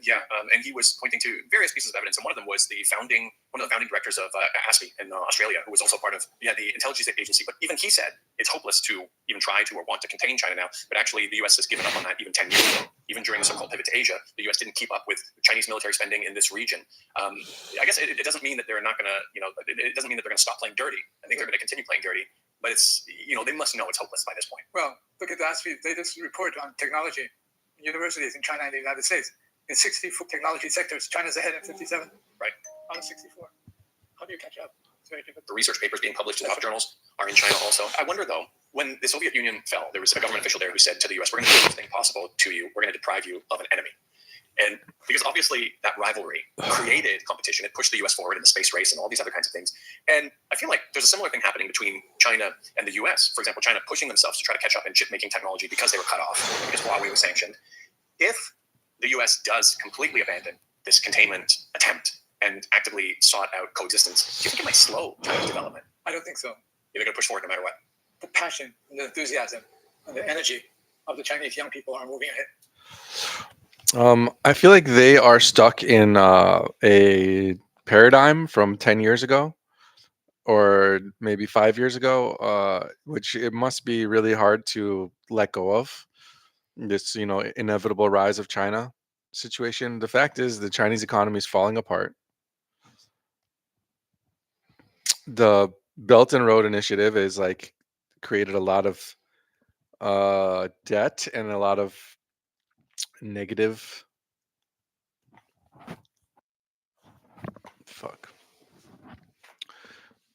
a lot of ill will towards China from many places around the world. And their only real ally in the world is Russia, and Russia is falling apart. Why are you asking me so many questions?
very quickly. And it's not for money purposes. Take a look at AI, for example. DeepSeek, open source, baby. It's not charging people an arm and a leg.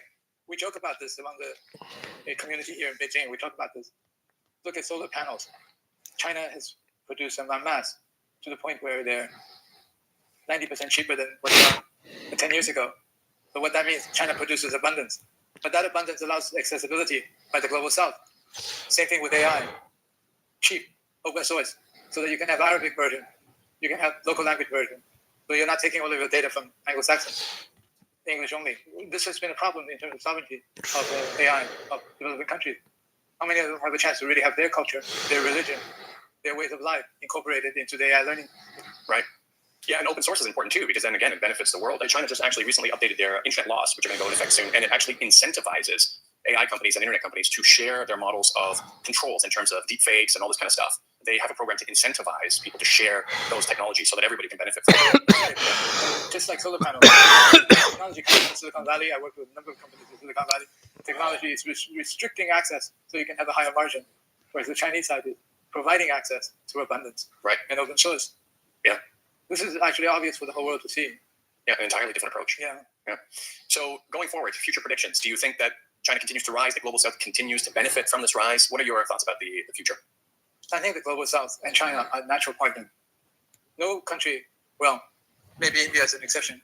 I don't see any country in the world today, in the global south, has the capacity to build complete supply chains.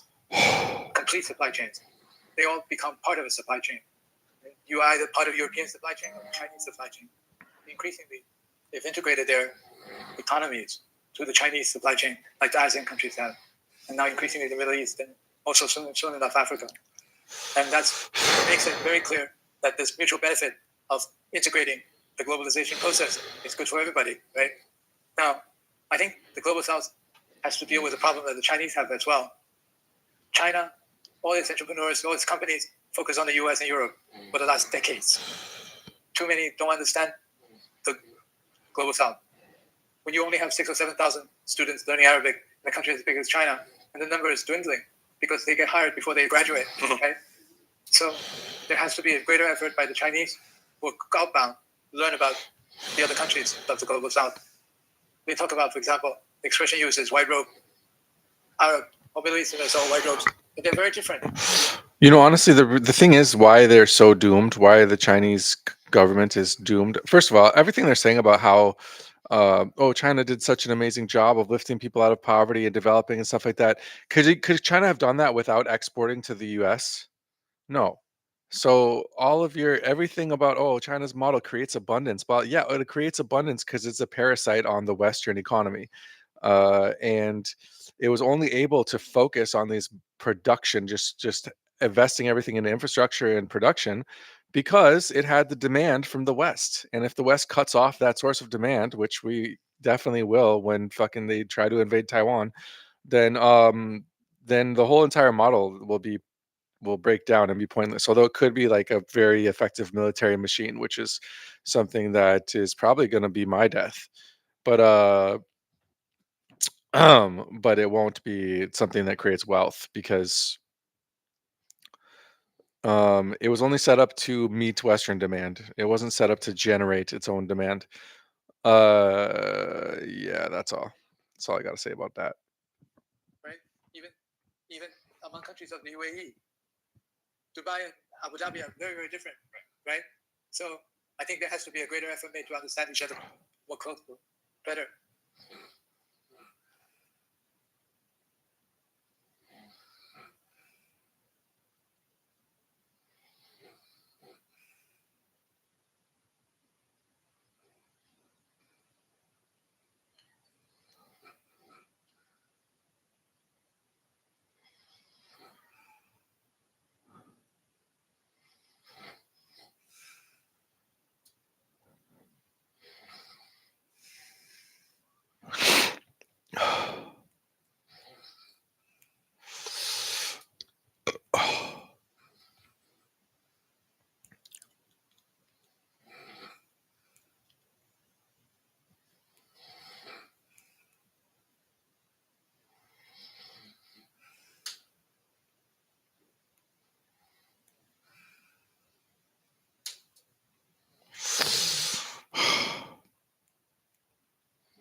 I mean, the simple fact that UAE now has 100 schools that teaches Chinese, and they like this. I think Saudis, every high school student has to take 2 courses of Mandarin per week. So that's a good thing. Right. So they get to know each other better, can integrate better. How about the U.S.? Is there any hope for the U.S.? I don't. Well, you used to live in New York, right? Yes. And I'm not sure if you've been following the mayoral race. That seems like amazing. a big upset. That seems like something that would have never been possible before. And I'm not sure if that offers some hope in terms of an awakening happening from the level of the people. I don't think it's awakening. I think it's further diversification or further split among the U.S. population, because you have the 2 coasts, no question, and then you have the non-2 coasts. The view of the non-coast is just really, really harsh and supportive of Donald Trump. So this next round of elections, the midterms will be very interesting. But I think in terms of the U.S., if you think about it, U.S. automakers used to be number ones in the world, right? Control the whole global market. Now, with robotics and the major drop in their sales abroad, they no longer even have the skilled workers that can do this stuff. It takes generation to build, if at all, right? I don't think it's going to happen. I think going back to something that you were talking about before, what happens with the US and Europe and so on, I think it's going to be very, very difficult for them to come back, no matter how they try to buy Chinese products. But what does that mean? That means your population will be stuck with very expensive products. This is cope. He is coping. He's saying things that make him feel good that are totally not based in reality. That's lesser quality and very expensive. Inflation will be disastrous. How long could that last? Some of the best schools are still in the US, right? The best scientists are still in the US. But from what I can see, the second, third tier has been declining quite rapidly. There were some studies that conducted that showed, I think over 30% of the US population are near illiterate. That's serious. But of course, in terms of mathematics and so on, forget it. They have comparison. Yeah. And even those who score high in the US, they study Chinese Right. or Korean. Yeah, exactly. Take some Korean. Yeah, exactly. So for there to be hope for the U.S., it would take a major overhaul and a lot of time. That's right. And the other joke that we have in China is if you look at AI, Oh, you're so full of shit. we call it a battle between those Chinese in China and those Chinese outside of China. Because if you look at Silicon Valley working on AI, 2/3 of the people are Chinese. Right. I think we have to look at the AI, which I think to be a big bubble. Right now, A you think huge to be. bubble. NVIDIA. Valuation is now $5 trillion. Now, they will not show ever possible.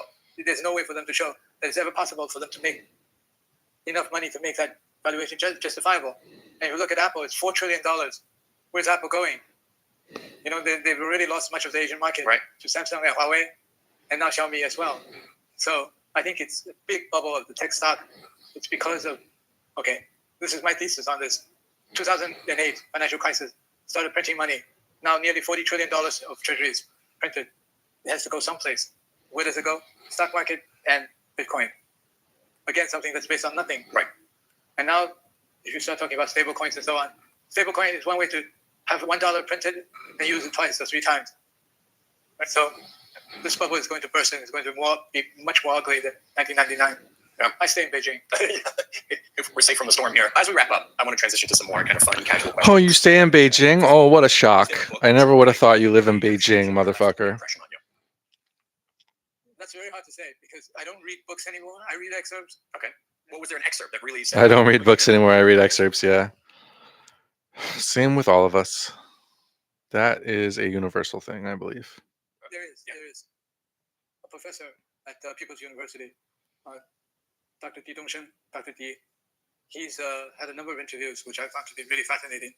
He's been on the economic front, my guide, because he's the one who talked about the flooding of currencies and its impact on the global market and what China has to do to protect itself against the potential explosion that will actually bring down the global financial system. He also talked about arms internationalization, which I think is the part that I really enjoyed. He is the head of the Regional Studies Institute of People's University. Putting in a plug. Wait, what is his name? So bearish on US dollar, bullish on renminbi, or alternative, gold, Bitcoin. No, I wouldn't touch Bitcoin because anytime it could go down to zero. Now, gold, US may think that propping gold prices up helps them because they can then revalue their treasuries because they supposedly have so many thousands of tons of gold, supposedly, including Canadian gold.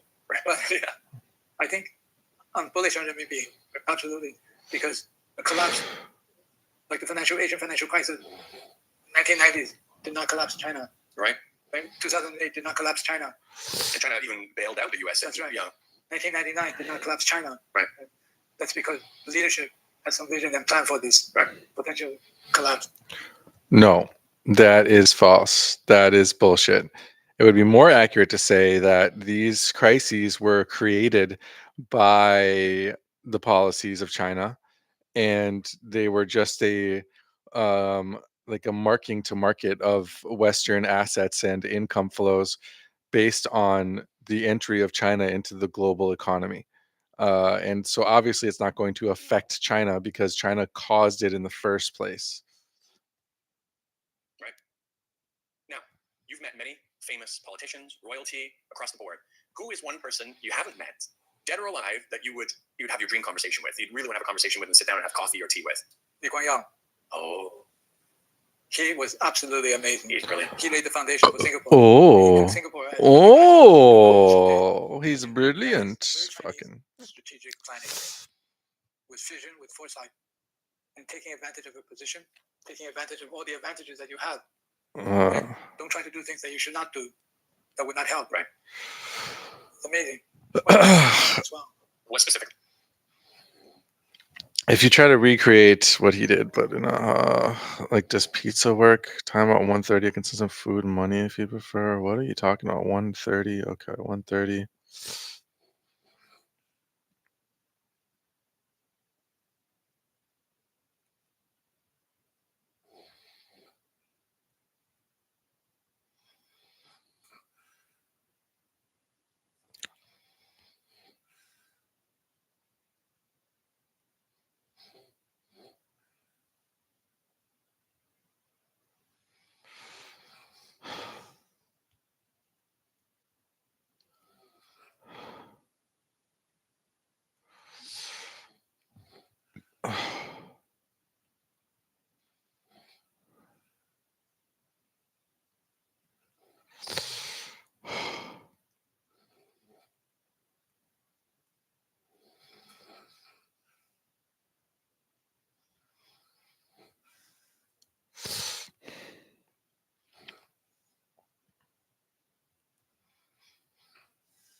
No, he was very positive on China. Oh, right. Yeah, his position. Did you ever see the conversation he had at the was it Hong Kong University with Chris Patton sitting beside him?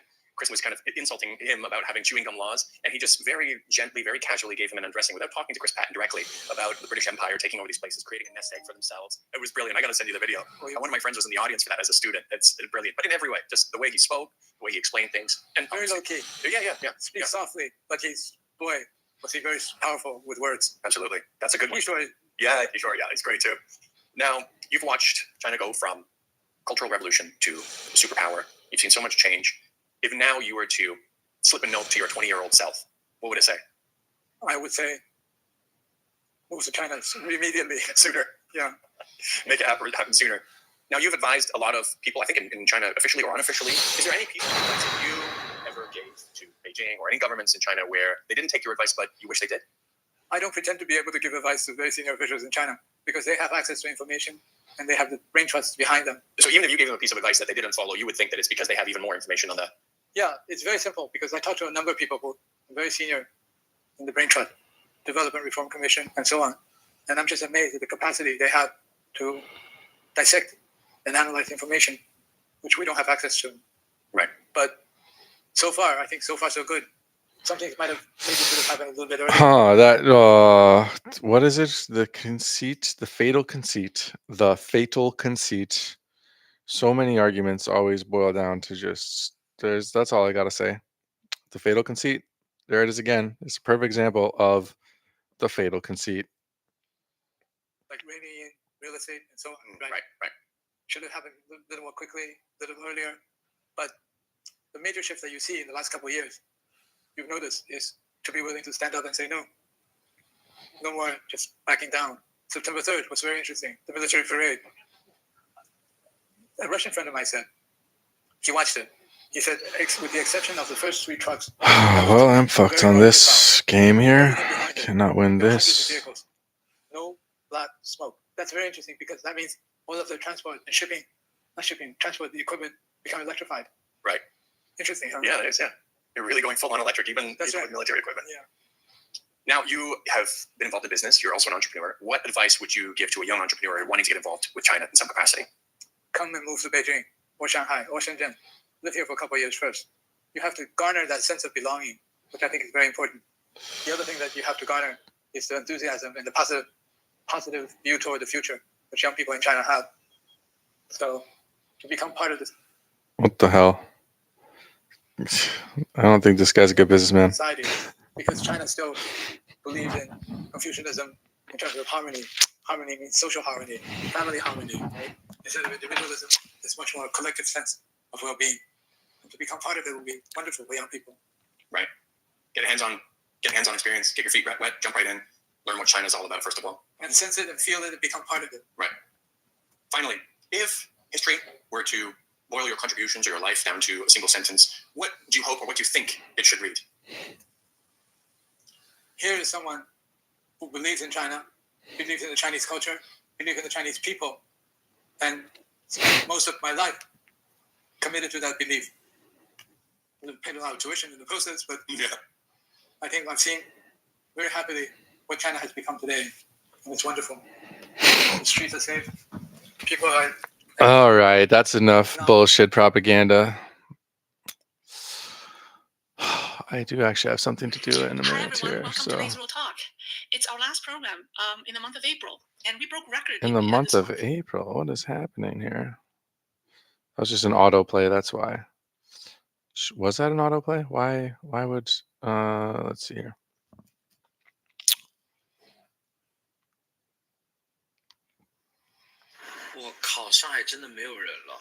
Oh my god, Shanghai is really empty now. It's Friday night around 8:30 p.m. in Wujiazui.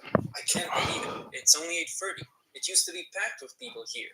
On December 11th, a video surfaced showing Shanghai at night, brightly lit but eerily empty. The city's busiest areas, once teeming with people, were almost deserted. In just a few short years, Wujiazui went from a bustling hub to a ghost town.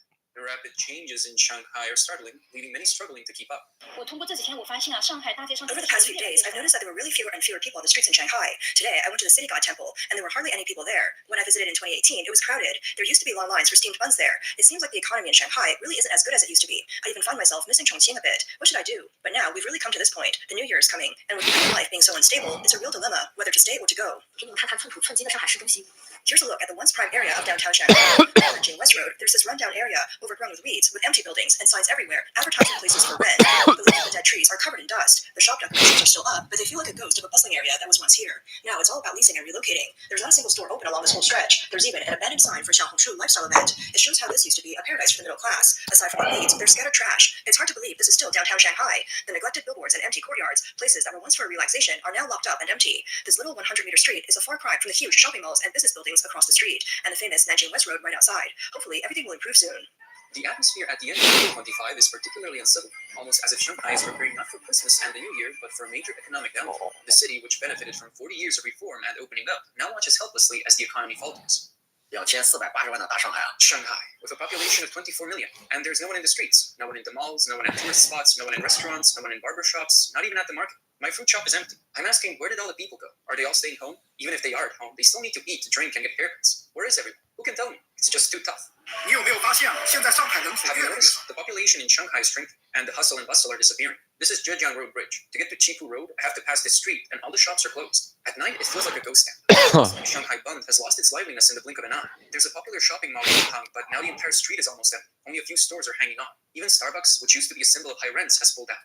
发上来给大家看看，这是上海浦东区。 Here, let me show you. This is a 1-kilometer stretch in Putuo District, Shanghai. A few years ago, this was a place where it was impossible to get a shop. Now, there are so many storefronts available for rent or sale. Some of them have been empty for over a year. 来看看看看，这就是大上海。Take a look at this. This is Shanghai now at 8 p.m. A huge shopping mall, tens of thousands of square meters, and there isn't a single person inside. Those who said they were coming to Shanghai to start a business, would you still dare to come? Look at the size of the whole building, both upstairs and downstairs, empty. Where has everyone gone? Let me know in the comments. Where are you from? And is there anywhere more deserted than Shanghai? Shanghai's malls are facing a complete collapse, with long-established stores closing down. Even high-end malls are seeing declining sales, and foreign-owned stores are shutting down in droves. Recently, British luxury department store Harrods announced it will close its Shanghai operations in January 2026. This includes its private members club, the Harrods Mansion, and the Harrods Tea Room, along with its local team. Harrods explained that its exit was mainly due to expiration of its lease, combined with changes in China's luxury consumption environment and the landlord's new leasing strategy. A former partner of Harrods confirmed this news, saying, "We didn't expect this. At the time, it seemed like a new business model, so it's a real shame. Maybe this model just doesn't fit with China." The business circles here are still based on local chambers of commerce and industry associations. Harrods, known as the world's most luxurious department store, is one of the UK's top retailers, with nearly 200 years of history.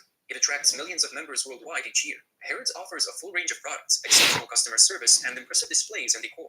Harrods Shanghai, a wholly owned foreign enterprise under Harrods International Limited, was established in January 2020 with a registered capital of £23 million. It focused on luxury retail, dining, and cultural exchanges. In 2023, Harrods opened its members club, the Harrods Mansion, and a historic building in Jing'an District. The ground floor housed the Harrods Tea Room, and the second floor featured a private club with a restaurant by Michelin-starred chef Gordon Ramsay. Membership fees started at 150,000 yuan, offering exclusive social events. The announcement of Harrods' departure from Shanghai sparked speculation, with some seeing it as a sign of Shanghai's deeper economic troubles. Wealthy people leaving, business owners fleeing, foreign investments pulling out, housing prices plummeting, the middle class falling into poverty, consumer spending drying up, and empty malls. Harrods' exit highlights the pressure on China's luxury goods industry. In Shanghai's 2025 retail market, the trend of foreign brands closing stores has become more common. The same path as Harrods. A notable example is Gucci, owned by the Kering Group. Faced with falling sales, Gucci closed its flagship store, which had been built with a multi-million investment. This year, the brand opened stores in real Shanghai shopping town in the New World Daimaru in Shanghai. On the luxury shopping street Nanjing West Road, Gucci now has only one store left in Shanghai's Hanglong Plaza. But this isn't even the most extreme case. Last year, Gucci shut down several key city stores, including locations in Dalian Times Square, Licheng, and Taiyuan Guangzhou. A report suggests the total number of closures reached 9. Kering's financial report showed that its operating profit fell by 46% last year, with net profit dropping 62%. The report pointed to the weak consumer market in China as a major reason for Gucci's poor performance. This reflects not just downgraded consumption, but a shift in Chinese consumers' attitudes. Luxury goods are no longer seen as status symbols, and they're gradually being replaced by practicality. Other luxury brands are undergoing similar challenges. Though not entirely focused on Shanghai, the city's high-end malls are hit hardest. Brands like Bulgari and Coach reorganized their retail networks in China in the first half of 2025, leading to store closures. Additionally, Danish jewelry brand Pandora announced it would close 100 stores in China in 2025. While it hasn't disclosed how many stores in Shanghai will be affected, it's expected that several stores will be impacted, reflecting how mid-range luxury goods are particularly vulnerable to tightened consumer spending amid economic uncertainty. Shanghai ranks second globally in terms of mall density, with one large mall for every 80,000 people. In Tokyo, a city known for its shopping convenience, there's one mall for every 200,000 people. Reports say Shanghai now has over 400 malls, but more than 100 have closed in the past 3 years. The simple explanation is that the wealthy are leaving, the middle class is spending cautiously, and ordinary people just can't afford to shop.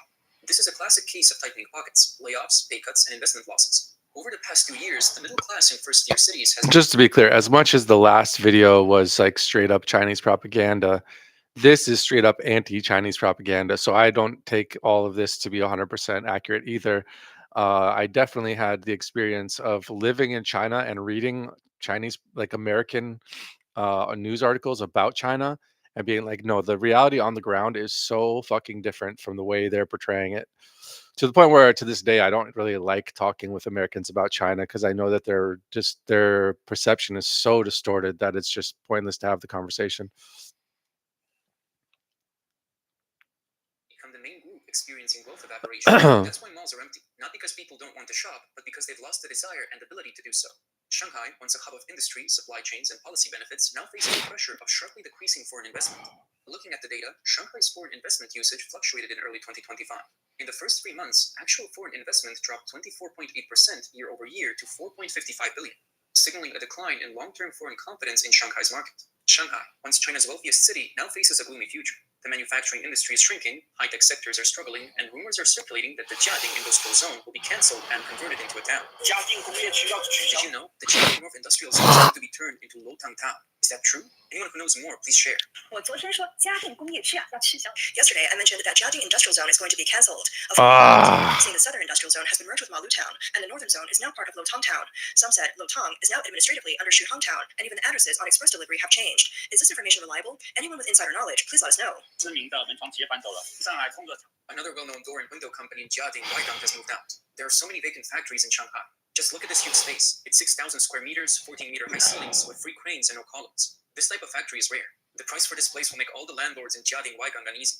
The land outside is enormous. It's a cloudy day, so no need for lights, and it's perfect for production, processing, and manufacturing. To the factory owners looking for spaces in Shanghai, do you know how many factories are empty right now? I'm not even talking about other districts, but in Jiading alone, at least 1 million square meters of space are empty. Many prime properties, like independent factory buildings, have been vacant for a long time, not rented out. Like this one, a 1,000 square meter independent factory with 3 acres of land. It's been empty for a while now. The crane tracks are already laid out, and during the day, you don't even need to turn on the lights. The space is bright enough. So why are these great factories still sitting empty with no one renting them? 一夜之间，上海很多好的企业 Overnight, so many good companies in Shanghai disappeared. I don't know if they went out of business or moved away. Volkswagen shut down a factory in Nanting, and now their Nanjing plant is closing too. Toto and Yakult have also shut down their production lines. There are 2 pieces of news. The good news is that many good factory spaces have become available. The bad news is that many of these factories can't even find tenants. Factories like the ones in Anting and Fangtai on the 5th block of the road can't even be rented out for 1.1 million yuan.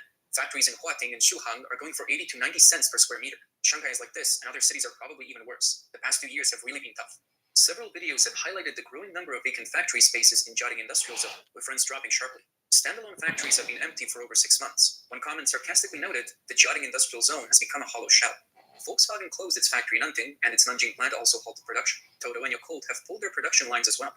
These moves reflect multinational companies adjusting their strategies in China. Dell, Microsoft, Stanley Black & Decker, and other major companies are reducing staff, closing production lines, or shifting their supply chains to other regions, contributing to the hollowing out of Shanghai's manufacturing sector. Vacant factories mean businesses are leaving, jobs are lost, and local government revenues are shrinking. Jiading, once a hub for automobile manufacturing in the Yangtze River Delta, also focused on electronics and machinery. Companies like Shanghai Volkswagen and Fuyao Glass form a part of the industrial chain here, making the area an integrated hub for research, production, and trade. This helped Shanghai maintain its position as China's industrial capital. However, in recent years, rising production costs, the US-China trade war, changing tariffs, supply chain shifts, and increased market competition have led many companies to move to Southeast Asia or lower-cost regions within China. Poor-performing businesses have closed their production lines. This has exposed the vulnerability of the industrial chain. Automotive industry analyst Zhang Xiang pointed out that Shanghai's car manufacturers are already struggling to organize production, and the entire national auto industry relies heavily on parts from Shanghai and nearby areas. If Jiading's parts suppliers face production or logistical disruptions, the impact would quickly spread to car factories across the country. The concentration and dependency of this industrial chain makes Shanghai's manufacturing decline a potential systemic risk for China's entire auto industry. The decline of Jiading is seen as a reflection of Shanghai's broader manufacturing struggles. Some argue that Shanghai's reputation as China's industrial capital is fading, signaling a major shift in China's investment landscape. For over 40 years, China's economic development has followed the pattern of coastal regions first, inland regions later. The Pearl River Delta, Yangtze River Delta, and Shanghai have been major sources of tax revenue and hubs for foreign and private companies. However, in the past 3 years, a geographical reversal has taken place. Coastal investments have sharply declined, while inland investments have surged. Data from the Ministry of Finance and policy banks show this trend.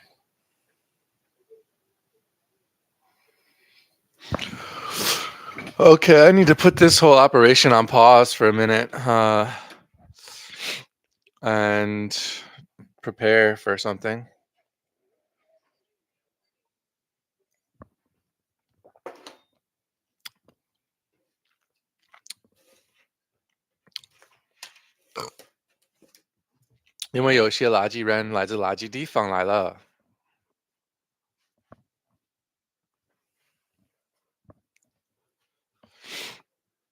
And I'm not talking about Somalis. I'm talking about Lutherans from Minnesota. They are garbage people from a garbage place. Give Minnesota to the Somalis. It is their promised land. Do not deny these people their promised land. That's my position. I've said that from the beginning. I will say that to the end.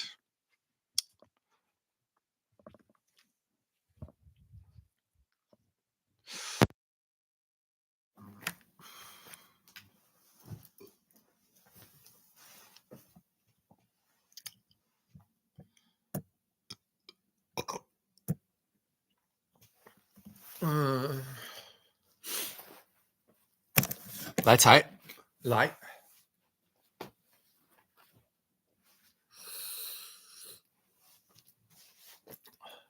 What did I just do with my phone?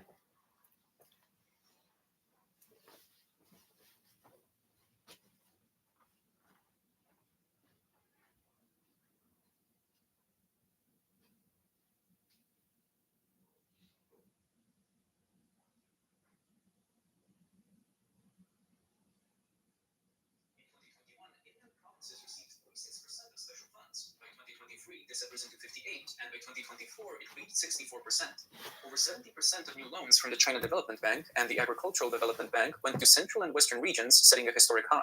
To put this into perspective, the Yunnan Dazhong water diversion project alone has an investment of 220 billion yuan, while Shanghai's state-owned investment is just 50 billion yuan per year. This stark contrast shows how the central government's focus has shifted away from coastal regions. Meanwhile, the decline of coastal areas is noticeable. Several cities in Guangdong have suspended major projects, and Shanghai's major project investment growth rate dropped from 8.8% in 2021 to just 1.3%. In Zhejiang, over 800 projects have been cancelled or delayed. This shift is not just an economic adjustment, but also reflects strong strategic defense concerns. Analysts suggest that the Chinese government is worried that in the event of military conflict in the Taiwan Strait or the South China Sea, coastal cities would be the most vulnerable. As a result, large projects are being moved inland to avoid these risks. This strategy, combined with the withdrawal of foreign investment and the hollowing out of industries, has created a dual crisis for coastal regions. They're losing both investment and security. This reflects the Chinese government's strategic defense priorities, but also highlights economic challenges. If this trend continues, China could lose the advantages it gained from decades of reform: coastal openness, manufacturing growth, and global connections. The current reversal, however, presents an even greater risk. When it comes to maintaining prostate and breast health, you deserve a proactive approach, one that supports wellness from within. Introducing Best Doctors WBM Rex, your natural supplement to support prostate and breast health, boosting function and enhance overall wellness. Packed with powerful ingredients like white button mushrooms. Just got a straight up advertisement right in the middle of our anti-Chinese propaganda. In Jiangyin City, Jiangsu Province, investors had gathered outside the Ping An Bank's Jiangyin branch. The protest came in response to risks associated with one of the bank's trust products, prompting these investors to demand accountability. In the video, many investors held signs with messages like "Ping An Bank is a scam" to express their dissatisfaction. The bank quickly arranged for security personnel to cover the signs with curtains at the entrance and prevent people from taking photos or videos. Ping An Trust is a subsidiary of Ping An Group, a Fortune 500 company based in Shenzhen. The Ping An brand has long been a symbol of trust for many people. Many chose to invest in Ping An Trust products because of this, but no one expected that Ping An could face a trust products crisis. Just days earlier, data showed that as of December 8, 377 banks in China had been deregistered due to mergers or closures. Meanwhile, over 9,000 bank branches had closed, a more than 200% increase from the same period last year. Many people shared their thoughts on social media. One user commented, "What's happening now? Over 9,000 bank branches have shut down, and the banking industry is at a critical turning point. Once considered a golden rice bowl, is the banking industry really no longer desirable?" Another user, Shundo says, mentioned. Looking at the current situation, the pressure on commercial banks might be worse than many people expected. The topic is quite sensitive right now, so I'm not sure I could speak too openly about it. Previously, several platforms handled accounts that were labeled as pessimistic about real estate, but even so, from the information I've come across, the issues now exposed in commercial banks are definitely significant. So, what's happening in China's banking industry that has raised concerns about its future? On December 2nd, the People's Bank of China released the 2025 third quarter payment system operational review. The data showed that as of the end of the third quarter, the total number of credit cards in China was 707 million. On December 17th, Barron's, a century-old American financial weekly, reported that the number of credit cards in China dropped from a peak of 807 million in 2022 to 707 million. 100 million credit cards have disappeared from the market in just 3 years. The report also quoted an employee from a joint stock. I have to get this box from under my bed, and it's like all the way in there, and there's metal bars blocking me from every direction. I have no way of getting this bitch.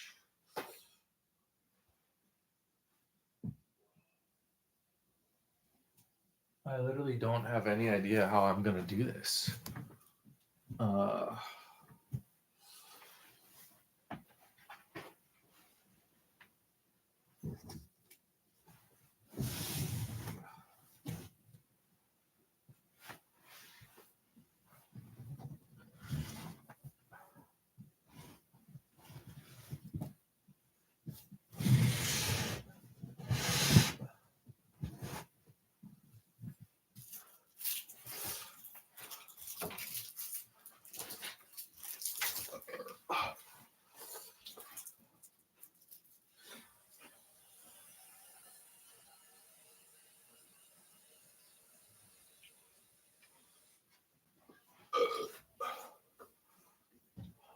You need some Narcan? Not today. Not today, fentanyl. You'll get me one day, but not today.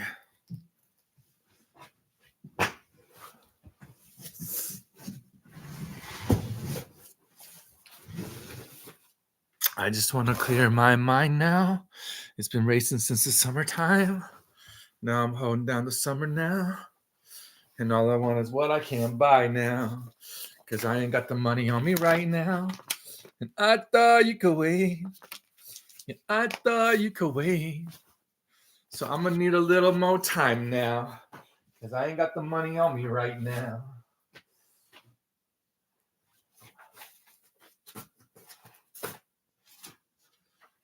These bitches surrounding me. I want to talk about me. Wouldn't be lost without me. Could have been somebody. Thought you'd be different about it. Now I know you not it. So let's get on with it.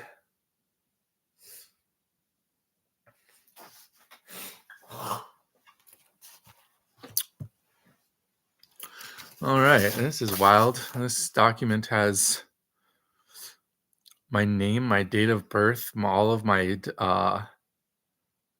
fingerprints. I don't think that this document. I think I put this document somewhere, like inside of a folder, and the fact that it is out just on the loose, I think that means somebody's been going through my shit. It says I'm 180 pounds. I don't think I'm 180 pounds. Does I have red hair? I don't have red hair anymore.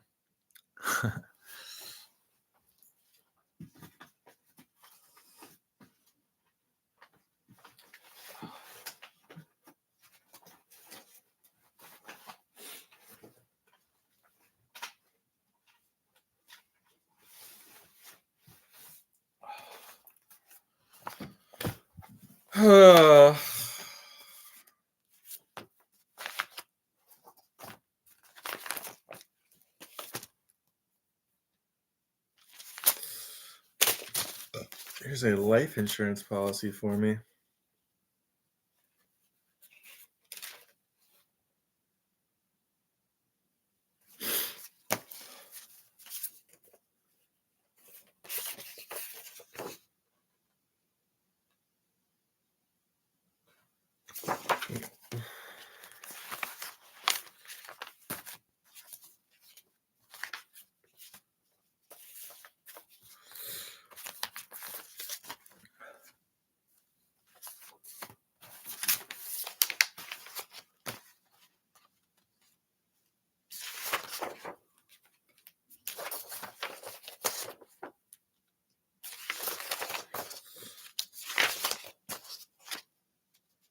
Oh.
Okay, so what is this now?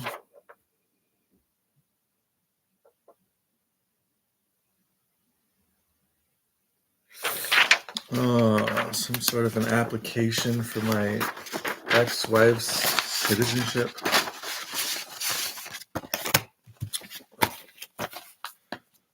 And Wyndham Community Council. I think I just have these fucking random fucking junk mail in here.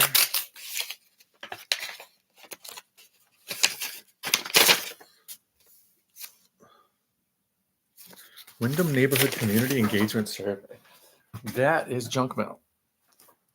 I don't think we need this. I don't think we need this. I don't think we need this.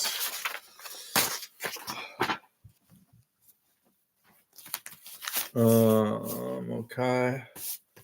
I have my official transcripts from the American Military University.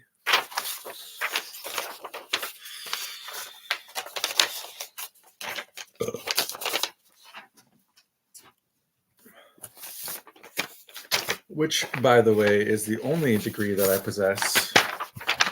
A degree in intelligence from the American Military University, which I got while I was in Beijing. Do you understand how fucking stupid I am?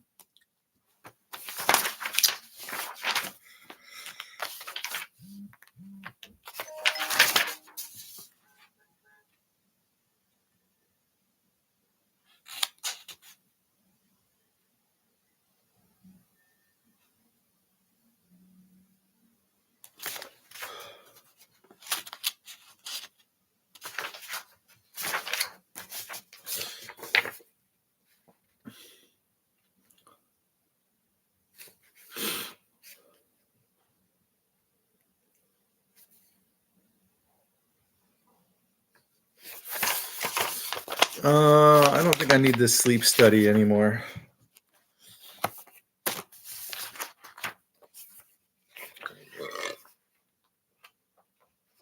Okay.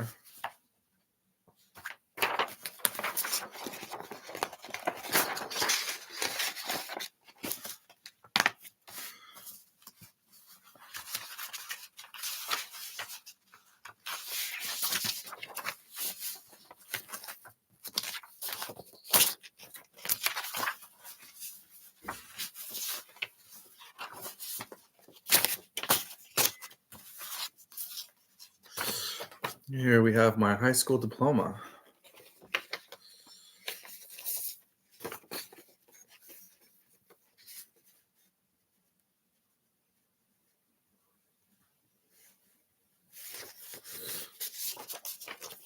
That might come in handy. If I do want to become a legit English teacher at some point in time, I do have to have a college degree and a high school diploma. I would certainly prefer to never teach English again for the rest of my life, but sometimes you got to do what you got to do when you run out of money.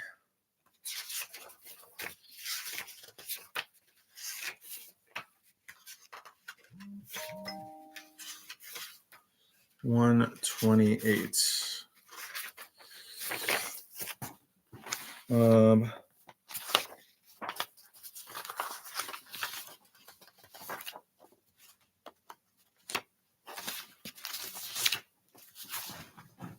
This is garbage.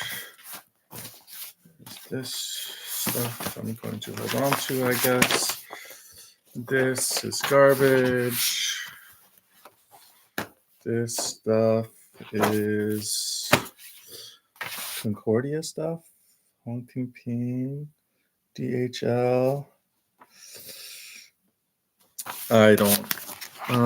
Yeah, if I ever need to, I don't think I ever need to prove to somebody that I lived in Zhuhai ever again.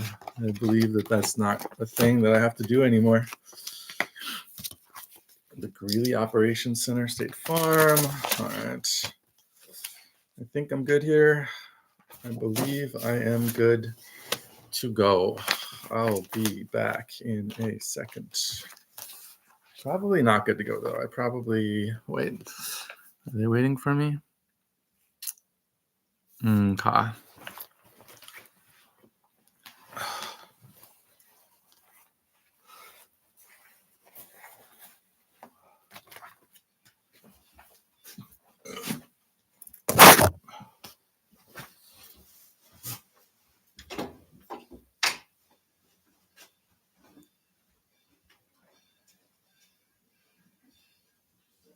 Tell somebody, how's it on the first party when you drive your first Molly?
Okay.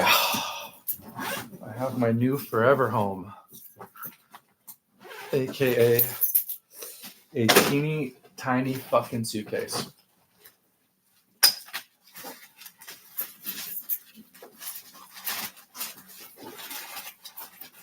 Could have been somebody. Said you had to tell somebody. Was it on the first party? When you tried your first Molly? Came out of your body.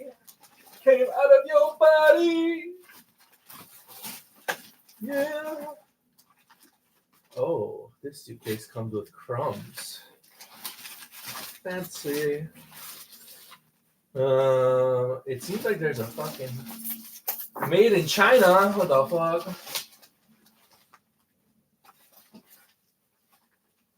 It seems like there's a. What is happening here? What is happening here? Before they call lawyers, before you try to destroy us, are you gonna lie to the lawyers? It's like I don't even know ya. I gotta bring it back to the Nona. Fuck them other gingers, cause I'm down for my gingers.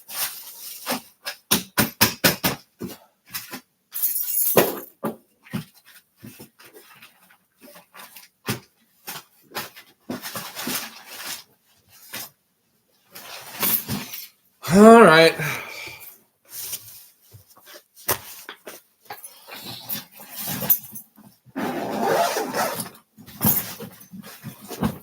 That's just going to be how that works from the time being.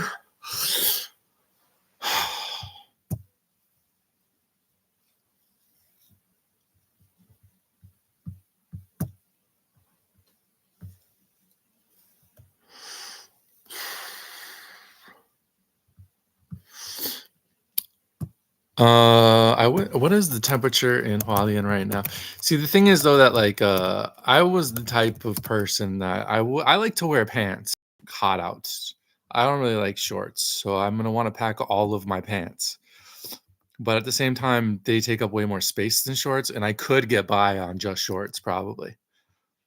Let's see here. The temperature in Minneapolis is 16 degrees.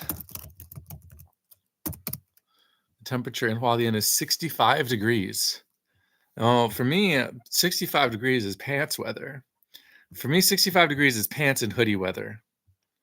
Also, everything under 65 degrees is pants and hoodie weather. Pants and hoodie weather stops around 79 degrees, but then it starts again at 82 degrees because we turn on the AC.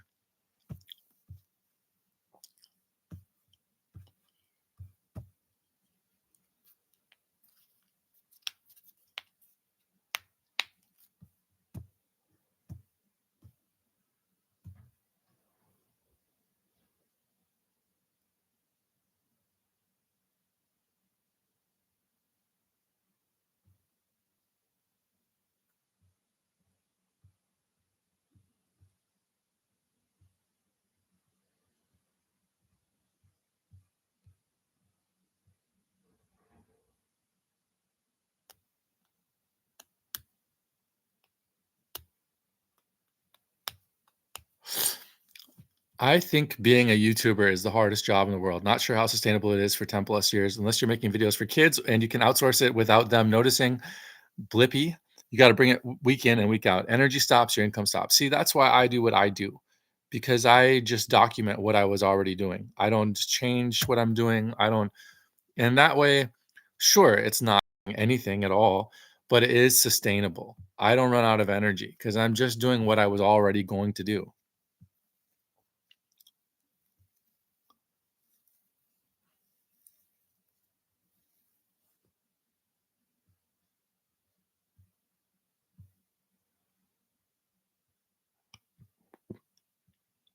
什么叫领导力？在我看来，领导力就是不牛蛇的坟前不抠。What is this character?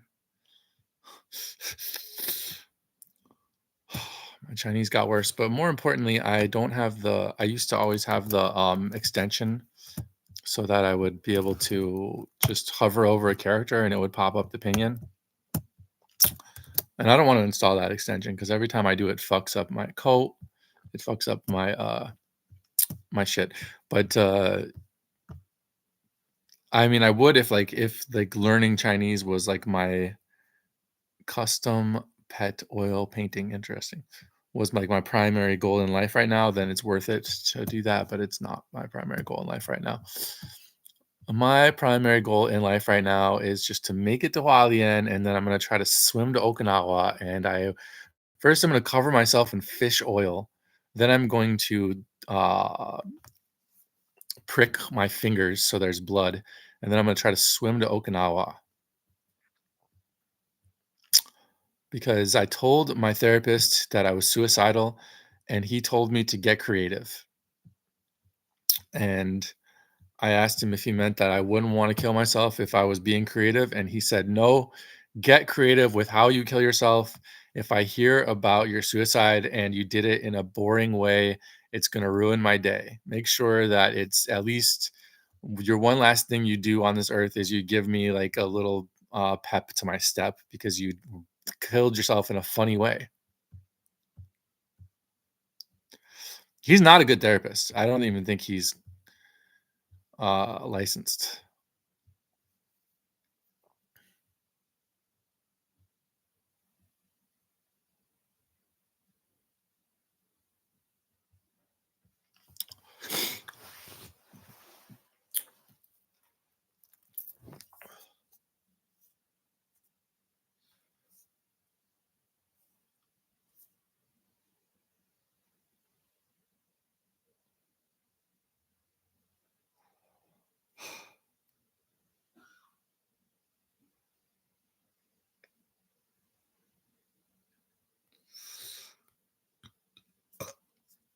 All right, back to Credit this. Card Center, who said that back in 2019, they could issue 100 diamond cards a week by promoting them to tech company employees. Now it has become difficult even to get into buildings or meet people, making it nearly impossible to issue cards. This has become the norm in the industry.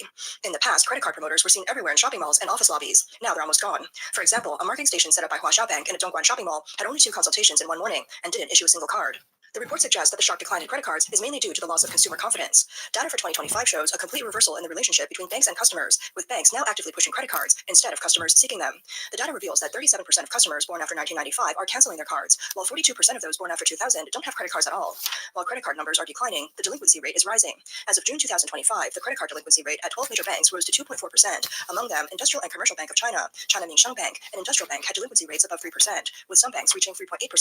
Smaller banks are facing worse situations, with Chongqing Bank's credit card non-performing loan ratio at 8.2% in 2024 and Chongqing Bank at 4.2%. The report concludes that the reduction of nearly 100 million credit cards, along with 12 consecutive quarters of decline, a reduction of 600 billion yuan in loan volume over 6 months, and a drop of 8% in transaction amounts, signals that the era of credit card market expansion is over. China's credit card industry is officially moving from a phase of growth to a period of contraction. December has already brought a series of bad news for China's banking sector. According to First Financial, the statistics from the Enterprise Early Warning Platform show that 377 banks have been deregulated. Let's see what I got here.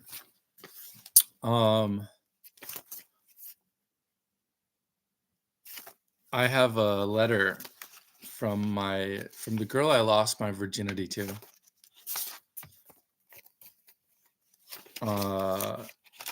She subsequently volunteered to become a Marine and then invaded Fallujah.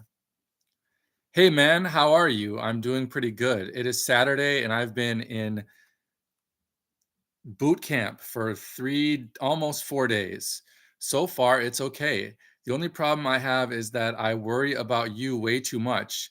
Now that I have a solid address, you need to send me as many letters as possible. I definitely never sent her a single letter. Here's the thing.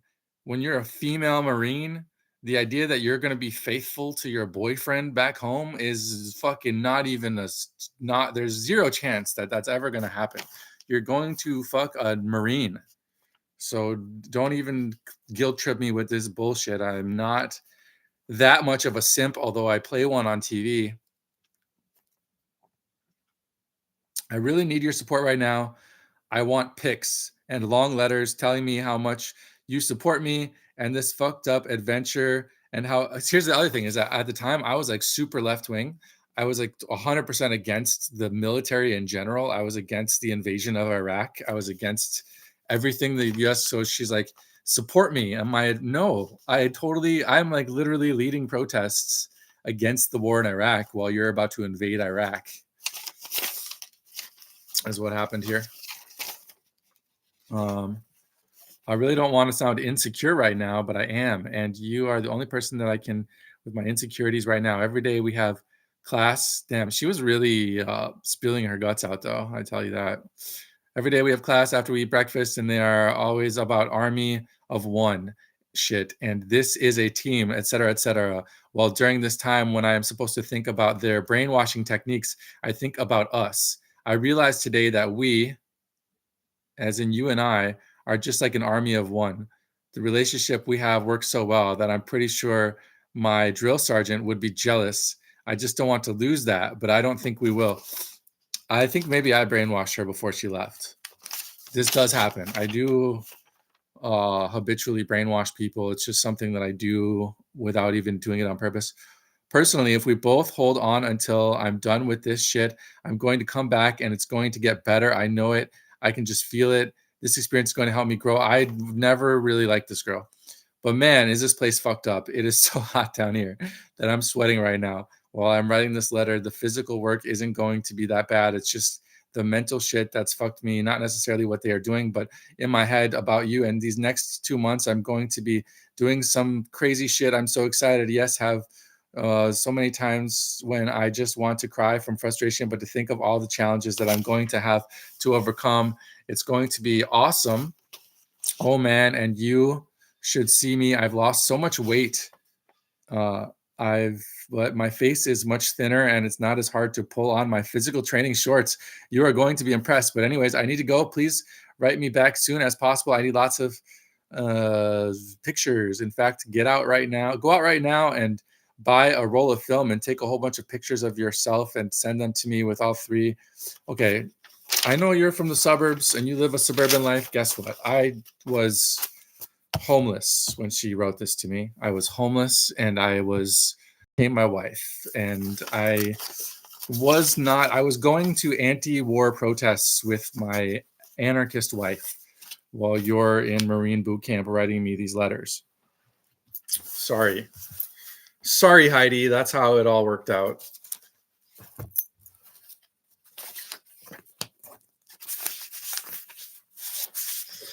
Okay, certificate of 6th grade graduation from Michael Patrick spelled wrong. I remember that my 6th grade teacher came to me and he was like, "Do you spell your name with do you spell your middle name with a K?" And I was like, "No." And I had no idea what he was asking me. And then they spelled my name wrong on all of my papers. And that's fine because that's fine. This is my most wonderful achievement ever. Outstanding academic achievement in reading and math. And the reason why I was so proud of this is because the girl, my girlfriend that broke up with me, Brianna, she was making fun of me because she got outstanding academic achievement in reading. And so she was like, haha, I didn't see you up there. They didn't call your name. And it's like, yeah, that's because I got it for reading and math. I was up there with the smart kids, with the actually smart kids. There was only 4 of us. There was Dietrich, there was William, there was Tuhin, and there was me, okay? The rest of you guys are fucking posers. You're in the Challenger program, the academically gifted program, because your parents are white. That was the only thing you had going for you. You have Asian or white parents. You're not actually smart people. You just are not, unlike everybody else in our class, you were a native English speaker. That's the only reason you were in any advanced classes. You are fucking idiots, with the exception of Tuhin, William, and Dietrich.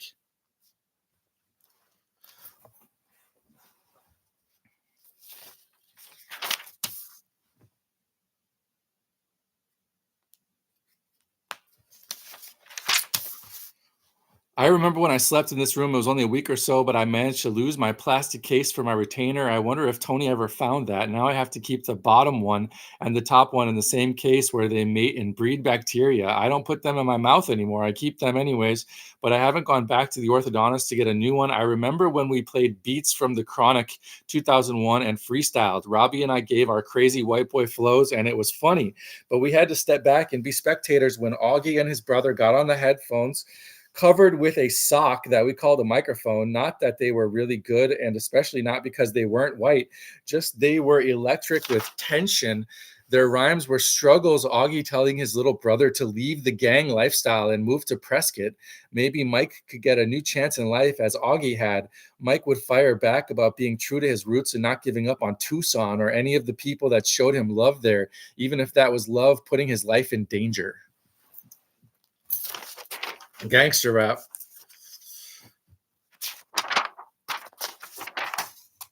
I have my Spanish homework from 9th grade here. Got my algebra, my geometry homework from 9th grade.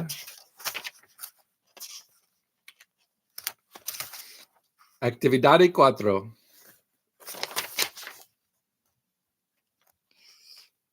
I've got my biology notes from 9th grade.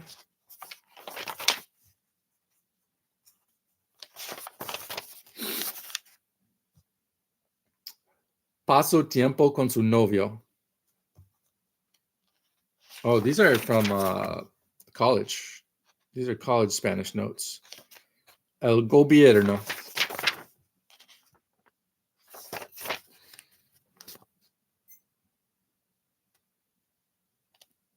As preteens, they used to learn their bodies as weapons promoted by the enemy with profit incentives from early 20s to preteen. They're Abercrombie and Fitch, engaging in subconscious promiscuity with me. This is horny raps that I wrote. Parade your painted faces past my juice and sugar stand. I've asked, how can I help you, Jezebel, more times than I can stand. I've seen you expect to serve your each command. I've seen you with your sandals, but there's still a lace parts of your tan. I see through your useless clothing. Don't be surprised if I don't gawk like every other man. And murder. What is wrong with me? At first, being a Jeru syndicate didn't fit, but later became quite becoming. Jeru was a man of some power. If I were merely half as cunning, I'd see all of these on sale retail Jezebels attempting. This is like open, like, what do you call it? Slam poetry. I had been staring at women for 3 hours or more. I could tell I needed a break. My mind when my feet were sore. As I swam towards the food court, I happened to take witness of a sexual assault report. She was saying he grabbed me there and there. By the officer's stare, I could tell he wanted to grab her there and there. Wow, that was a fucking menace to society. I just fucking should have been locked up.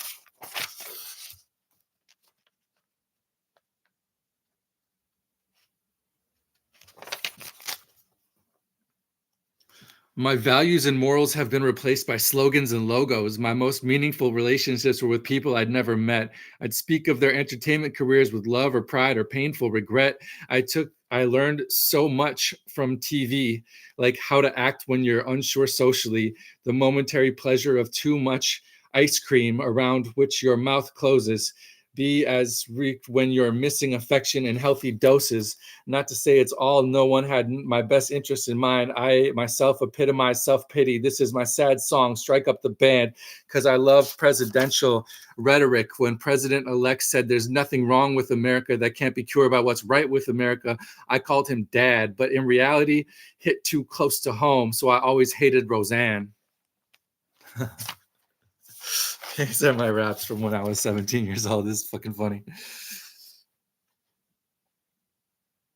I can see to your core the sun rays hit it when you're not inside. Inside, there's not enough to foster integrity. Inside your house, inside your car, inside your office building, even when you think relaxing television conducts drilling, going deep for drops of self-esteem. Stay clean, scrub it yourself, soap up, and wear nice clothing. Hold in your sinful nature. Some of it might be exposing. Don't you dare get naked unless you're a teenage.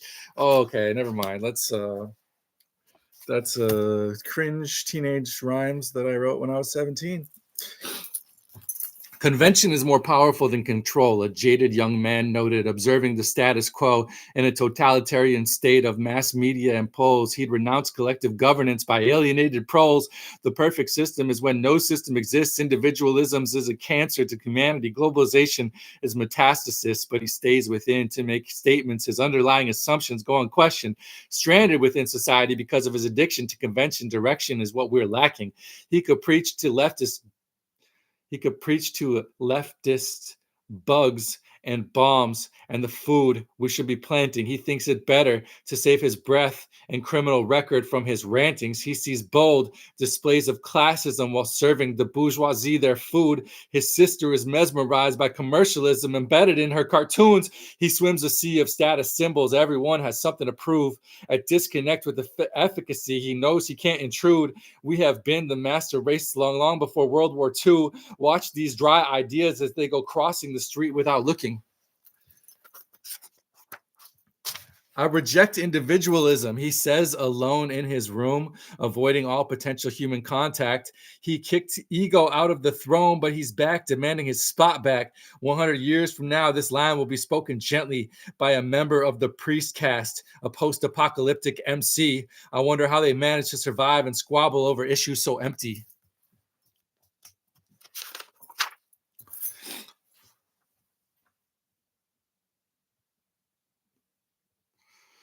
When I think of George Bush and Donald Rumsfeld, I think of calculating, determined, cold-blooded murderers. They are capable of efficient instruments of evil that it's hard to see them scared or insecure little boys they are, but I pity these tortured souls for their lack of spiritual growth, which doesn't allow them to transcend motives of profit and power or ego-driven fantasies of conquest and domination. At the core, they are only human too. Some may say they are aliens put here to enslave the human race. Well, that may be, but until I have proof of that, I have to operate under the assumptions that they are human. Maybe sociopathic humans, but humans.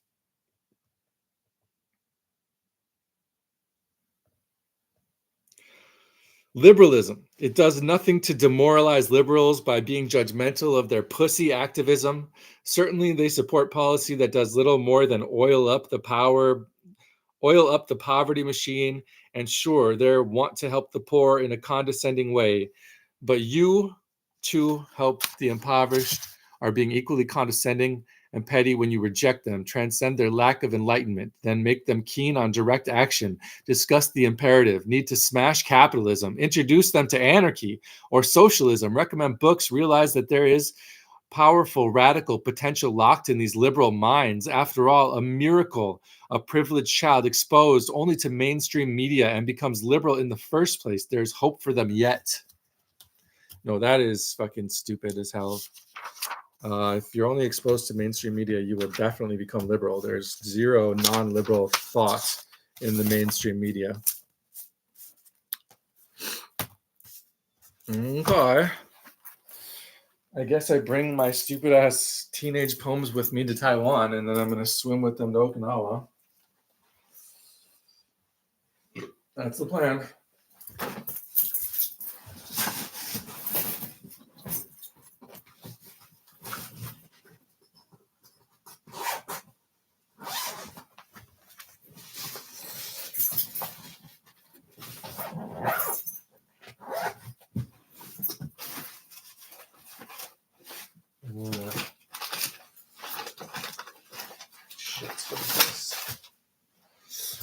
Uh-oh, I didn't find something important.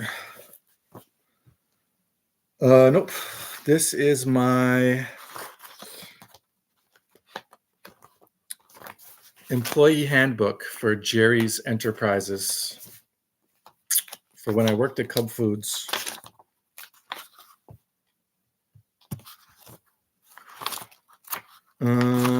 I think this can be thrown away, no problem.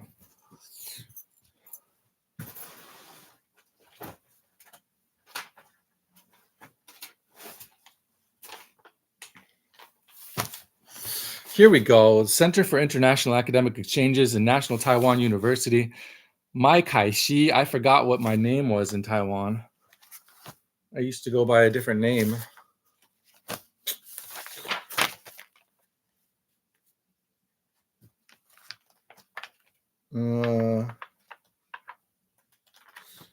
Here we have divorce documents. I guess I'll bring my divorce documents to Taiwan. What if I want to marry a Taiwanese woman? I have to prove that I got divorced from the Chinese woman, don't I?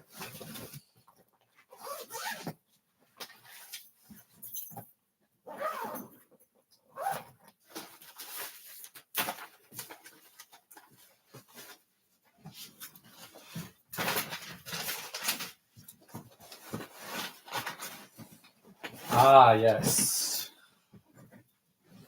We shall need this.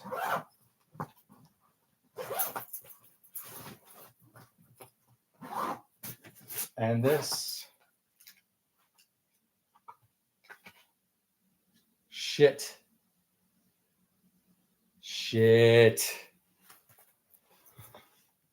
Fuck.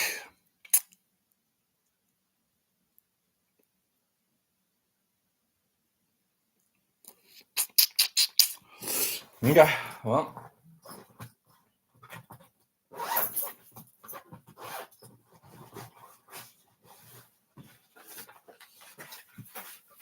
Let me see something here.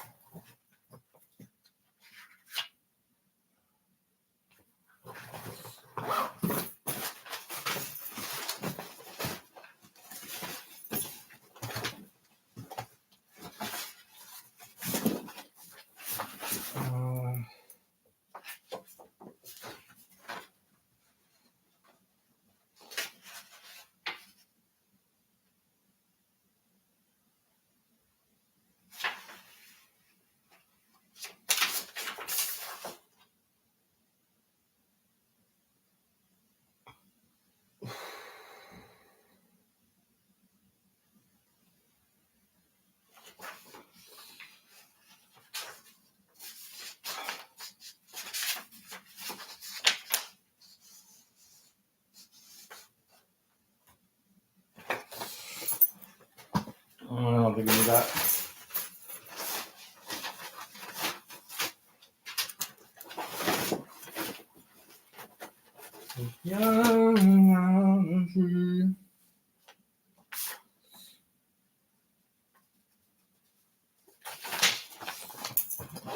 All right, we got more divorce documents here.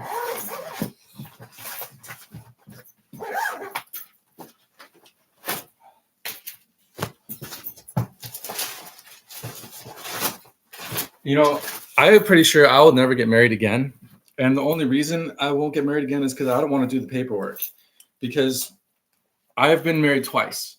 And that means every time you get married, you have to prove that your previous marriage is ended. So that means I have to go dig up like I have to have proof of divorce for 2 different marriages before I can enter into a new marriage. And I will never, ever, ever like somebody enough that it will be worth going and finding those fucking documents. I don't care. I do not care. You cannot get a green card from me. It's impossible because I will not go find my certificate of divorce from the first and second marriage. There's no scenario. If you find those documents for me, I'll marry you.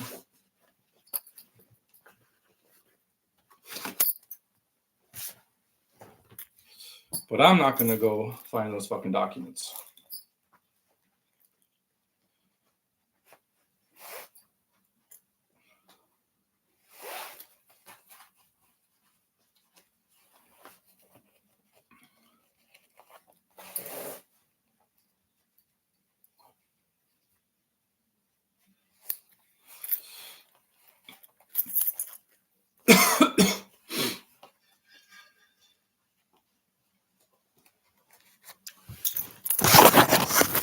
All right, let's see what we got here. I should leave this on because we have an empty folder.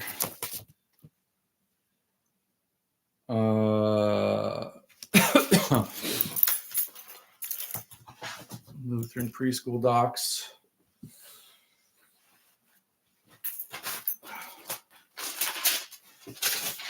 Garbage.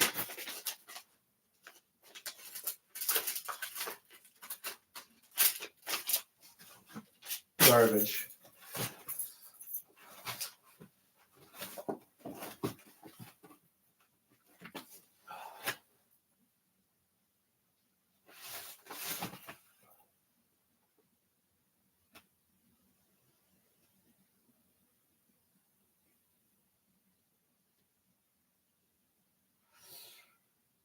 Garbage.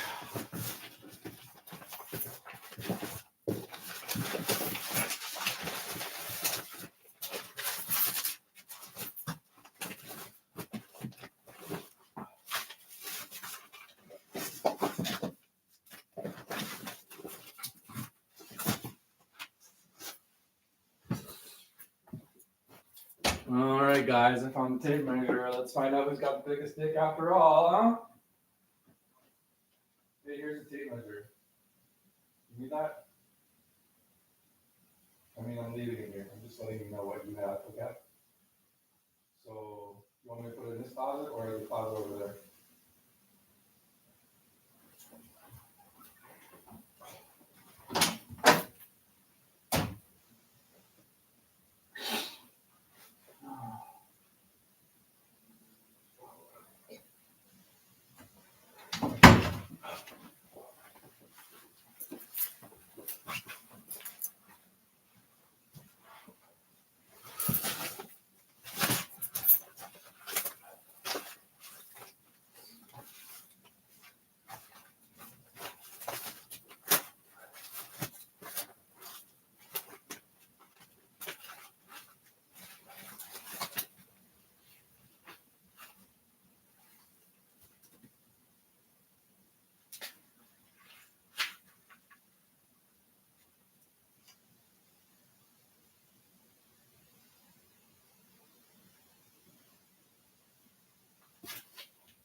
Adorable.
All right.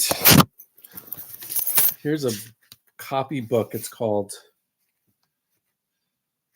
looks like it's notes from when I was about 19 years old.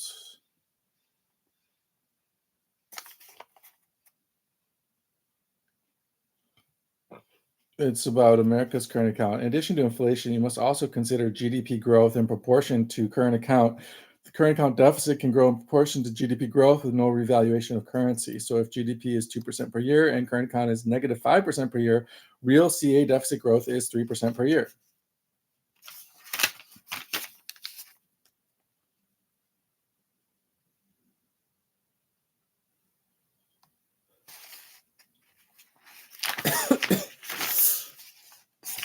This is my grand plan. Form a nonprofit organization. Use it to buy a mansion. Take out a loan. Fix the mansion. Make it into a hostel. Do permaculture. Join Wolf as a host. Have a vegetarian restaurant and yoga gestalt retreat. Let anarchists stay for free. Form biodiesel collective. Compost collective homebrew.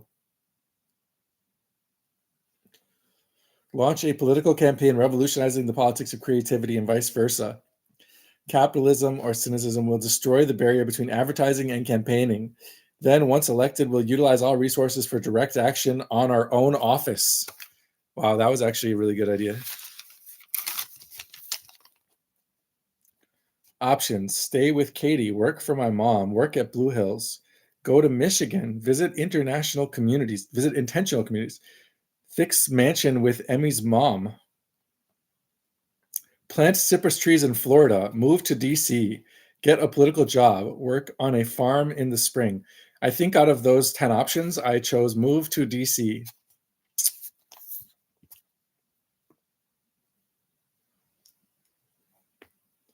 So those were all my options. And then I just had a ride to DC. So I went there and stayed there for a year.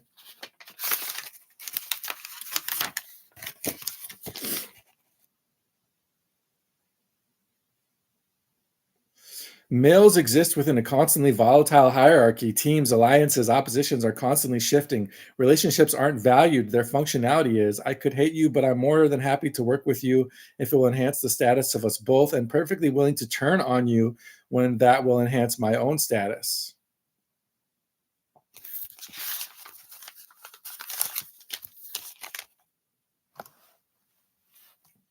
I didn't know I realized these things when I was 19. I think a lot of the things I knew when I was 19, like my development as a person completely stopped when I went to China, and it became just about learning Chinese and understanding Chinese culture. And then not only did I stop developing as whatever I would have developed into as an American, but it slowly degraded. And finally in 2015, when I moved back to this country, I was only like, I could only pretend to be the person I had been when I was like 20 and left the country in the first place.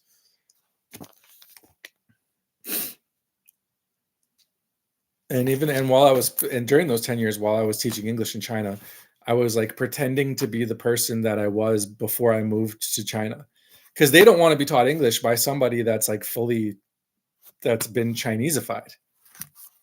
They want the real deal. So I had to pretend to be the person I once was.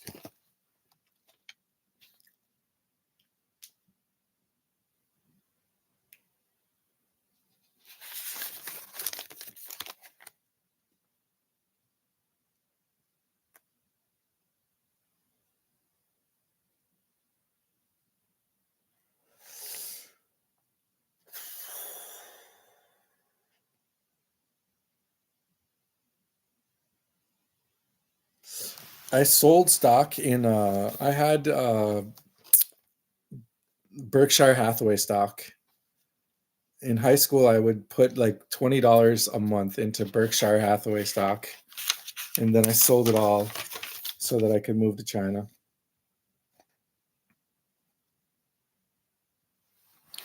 And it didn't cover even 10% of the cost of moving to China. I also needed to get those. I needed to do the bonus whoring, is what they called it.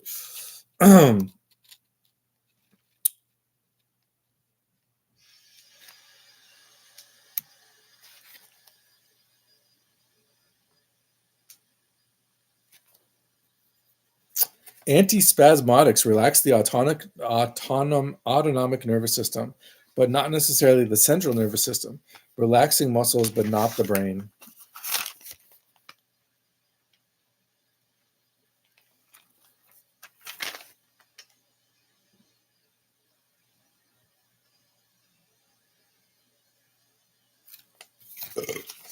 This is a list of my favorite books when I was like 20.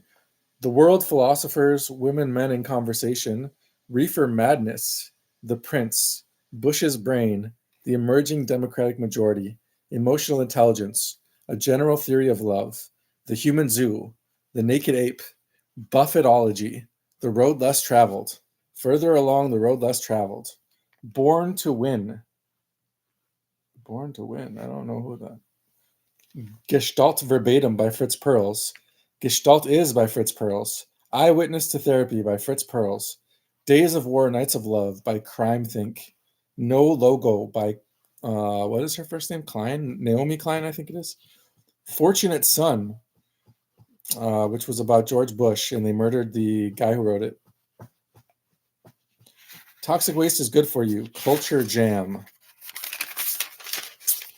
Money Masters, Rich Dad, Poor Dad, Making of a Psychiatrist. Oh, that was a great one, Making of a Psychiatrist. In and Out of the Garbage Pail, Independent Scholar's Handbook. Independent Scholar's Handbook. Bear's Guide to Non-Traditional Degrees. The Future of Money. Money by Thomas Greco. The Chomsky Reader by Chomsky. People's History by Zinn. You Can't Be Neutral on a Moving Train by Zinn. Games People Play. The Lexus and the Olive Tree by Friedman. Foreign Affairs Journal Compilation. Jihad versus McWorld. The Developing World. Globalization and Its Discontents. Getting a Degree Fast. Herbs for Healthy Digestion. The Imaginary Time Bomb. I don't know what that one's about. Soil, Hummus, and Health. Fast Food Nation. The Art of the Deal. Wow, I can't believe that's on there. Your Money or Your Life. Your Money or Your Life. The Millionaire Next Door. Who Becomes a Terrorist and Why?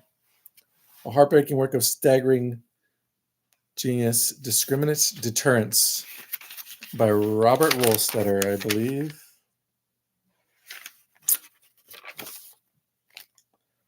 The Millionaire Next... No, Your Money or Your Life.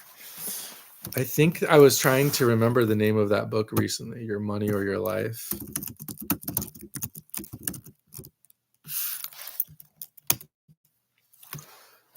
Yeah, I think that's it.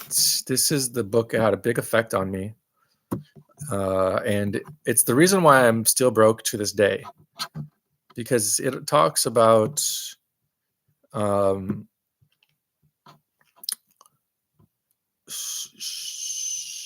it teaches you to view money as your life energy and calculate your real hourly wage to understand the true cost of your purchases, helping you to get out of debt, save, and live more meaningfully.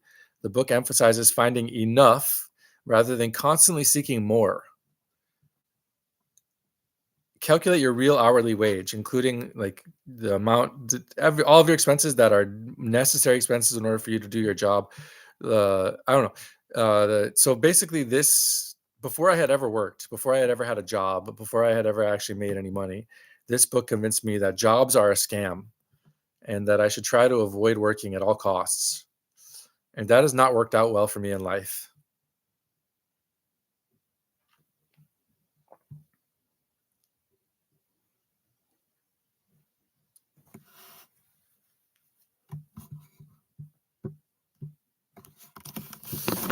Interesting. Your Money or Your Life by Joseph Dominguez and Vicki Robin.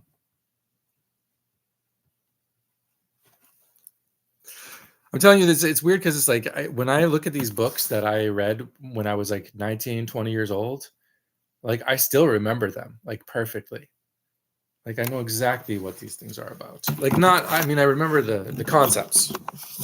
And the reason I remember the concepts is because I have literally built my life around these concepts to my great detriment.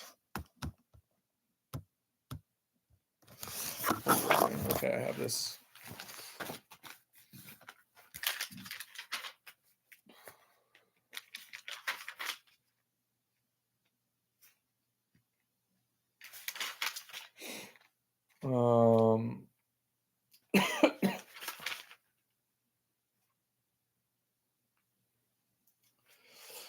The imaginary time bomb is about the fallacy that Social Security, due to medical costs and pension payments, will balloon and it will cripple, no, it'll destroy society basically because of aging.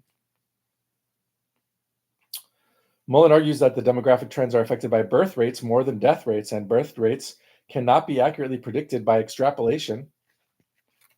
Unfortunately for this theory, birth rates have fallen.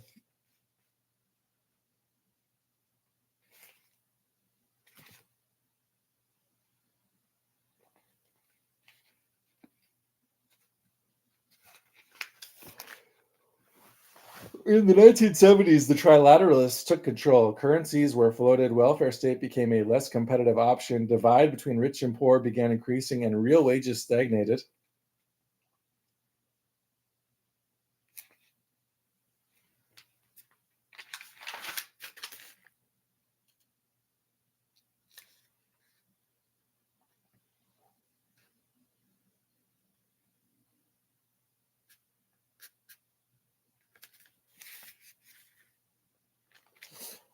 These are notes I took while I was in Ireland. I was working on the farm in Ireland when I took these notes.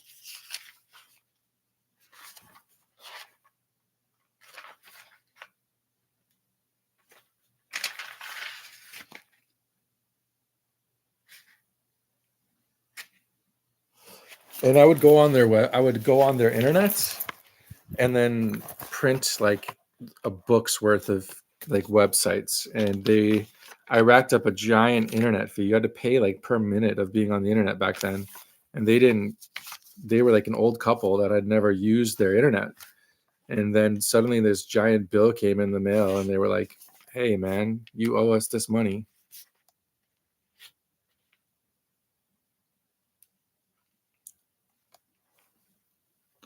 And I didn't have any money, but my girlfriend, who later became my wife, paid that to them.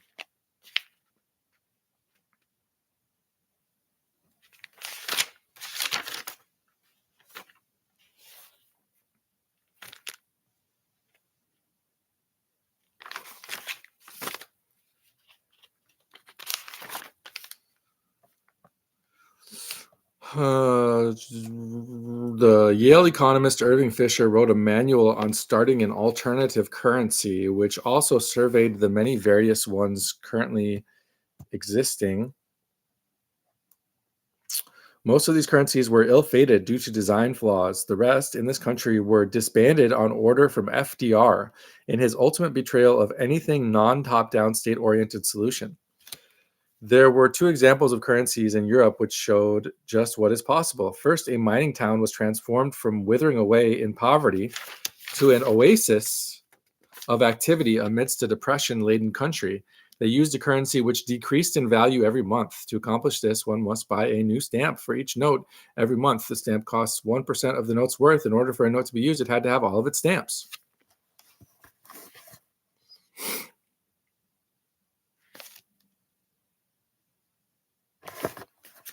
Right. I wanted to start a alternative currency in Minneapolis amongst the 13 collectively run organizations, where anything that could be provided without using dollars, we would just provide to each other in exchange for this alternative currency.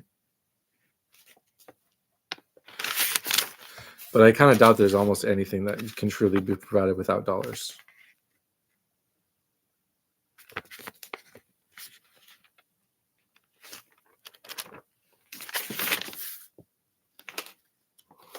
If I don't get your vote, you didn't get my jokes.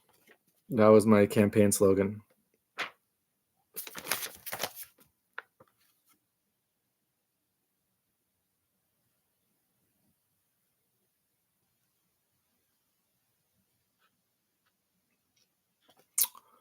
Wow, look at this. This is a drawing by my ex-wife. This is years before Louis C.K.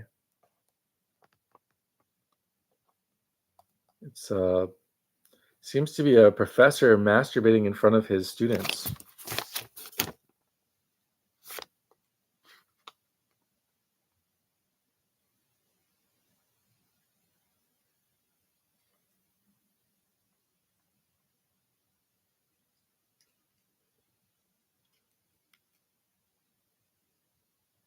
Wait, did I draw that? I don't think I drew that. Well, maybe I did.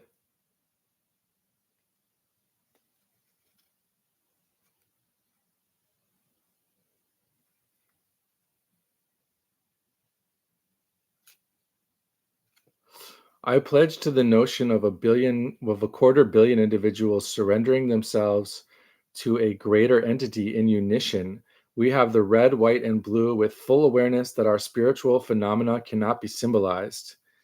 I paused for a moment, noticing our heavy breathing. I was aroused then, and your imperfections became sexual. Vote McCarthy, exposing this democracy for the joke it is. What the fuck is wrong with me?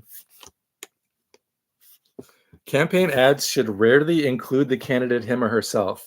Instead, they should capture the essence of the candidate while holding up a mirror to the targeted voters.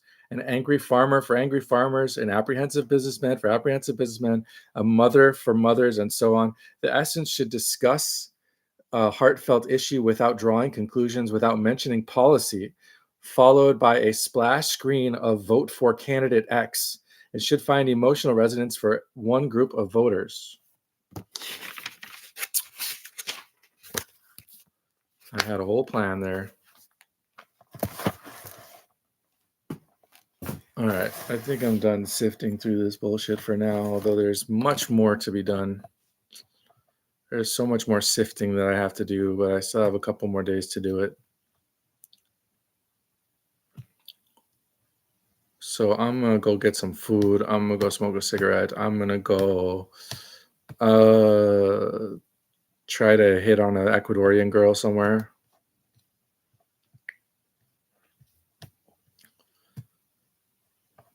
And then I will continue on.